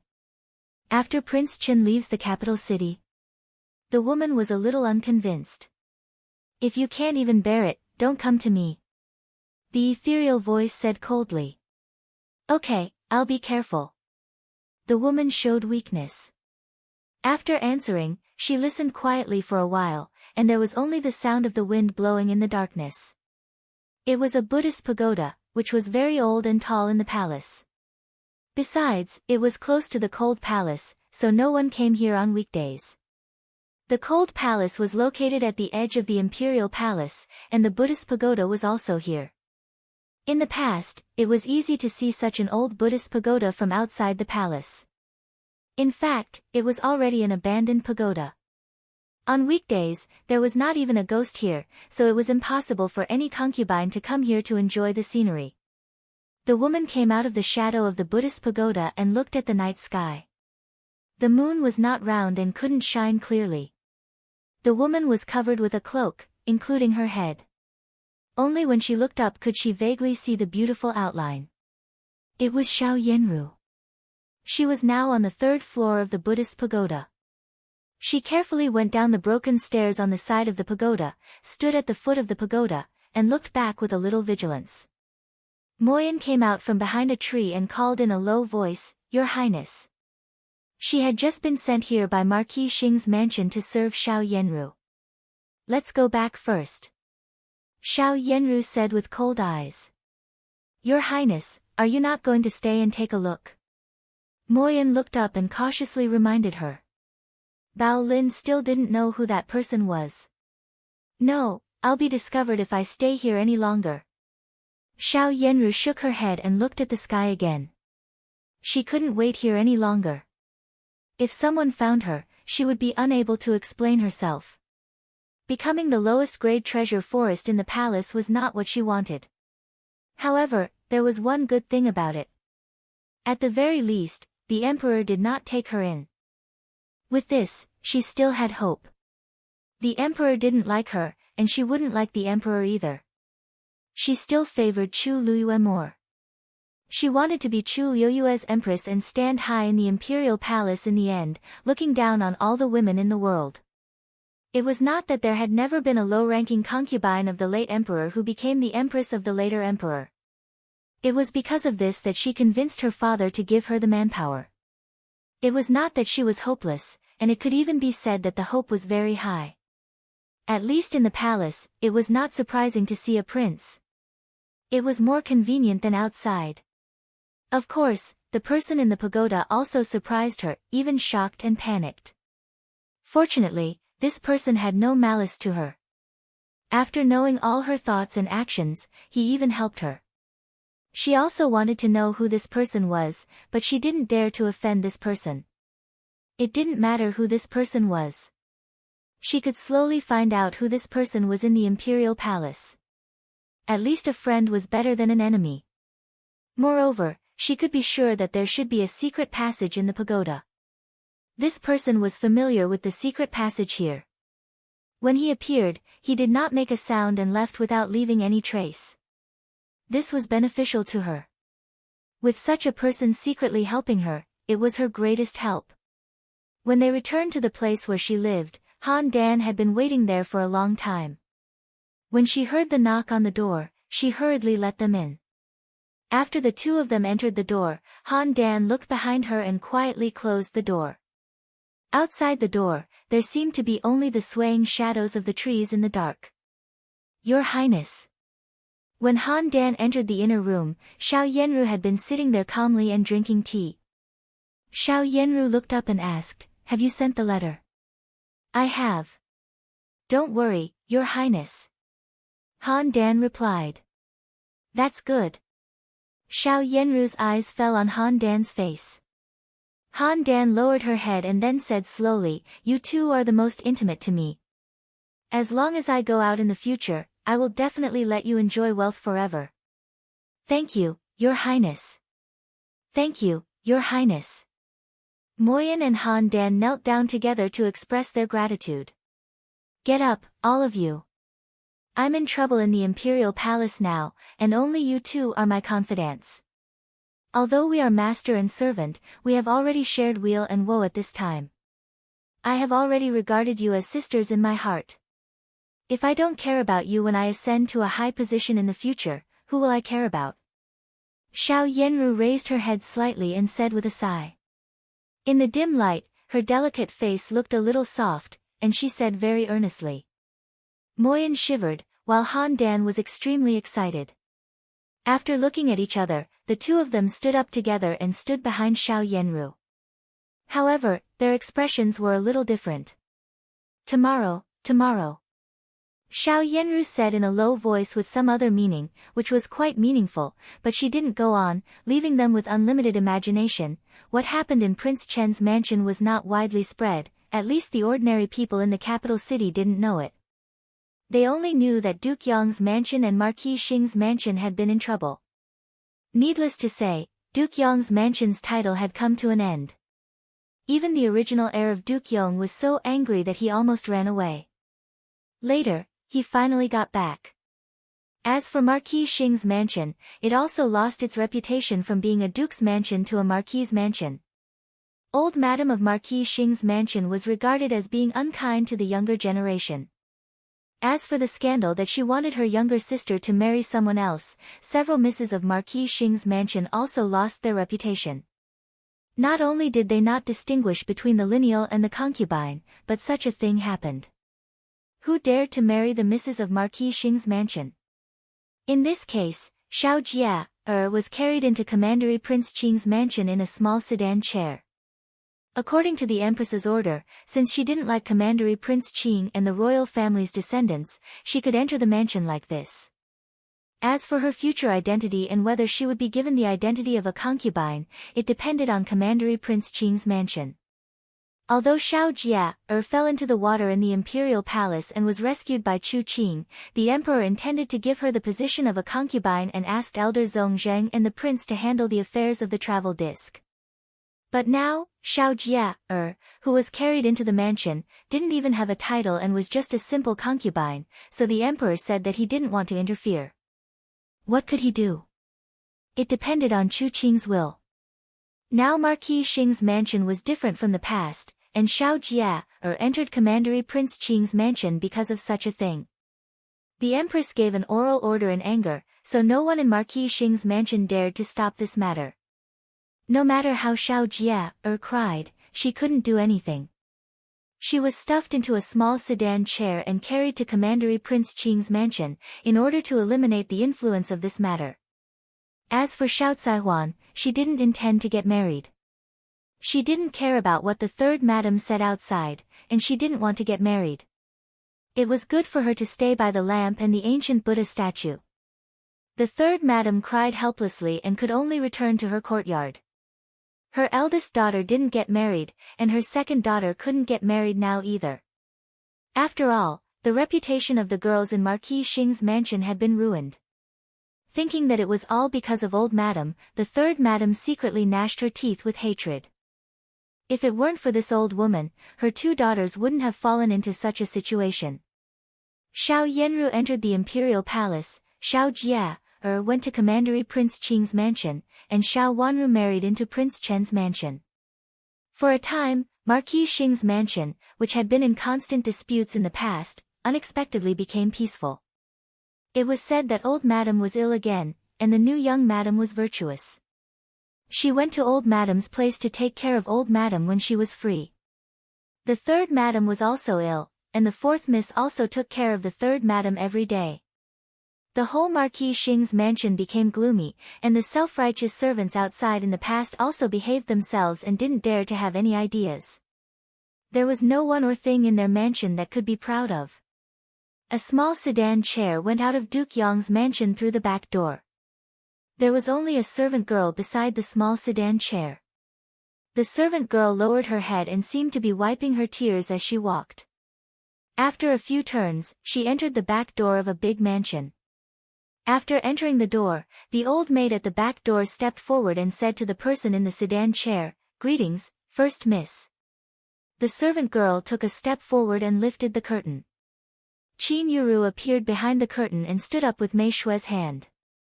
Mei Shue's face was red and swollen, and the corner of her mouth was also broken. However, compared with Mei Shue, Qin Yuru was more messy. Her hair was messy and scattered, and her face was bruised and swollen. At first glance, it could be seen that she had also been beaten. The makeup on her face was a ball, and she had long lost her former beautiful look. Ignoring the old maid guarding the door, Qin Yuru held Mei Shue's hand and went inside with a little madness in her dark eyes. She was going to see Madame D now, and she could only rely on Madame D now. The old maid raised her head, looked at Qin Yuru's back, and secretly cast a glance at her back. First Miss was becoming more and more indecent now. She deserved to be beaten by her husband's family. It seemed that she was making trouble again. Who could bear it when she made trouble every other day? How could she live like this? First Miss was not, and First Young Master was certainly not. Fortunately, the general now had Madame Shuei and the young master. Otherwise, the general's mansion would be ruined. In the beginning, the general would control the first miss and the first young master, but now he just let them be. Duke Yong's mansion came to beg the general's mansion for help. Unexpectedly, the general's mansion made a bigger fuss. Duke Yong's mansion was really not a good family. First Miss. When Qin Yuru gritted her teeth and walked inside, she heard a surprised voice. She stopped and put her hair back. Seeing a beautiful servant girl, she did not recognize her for a moment and just looked at her coldly. "First Miss, I am Qing Shui. Have you forgotten me?" Qing Shui looked at Qin Yuru excitedly, and her eyes turned red. "Why are you here?" Qin Yuru looked around and remembered that Qing Shui was Madame D's servant girl. This seemed to be in the garden, and Qing Shui was not dressed like a first-class servant girl in the past. Qin Yuru rarely went home. Every time she went home, she made a lot of noise, and then she was sent back or asked to go back. She did not pay attention to the things in the mansion, and she did not pay attention to Madame D. She did not pay attention to who served Madame D, and who was more or less. I am here now." Qing Shui lowered her head and said.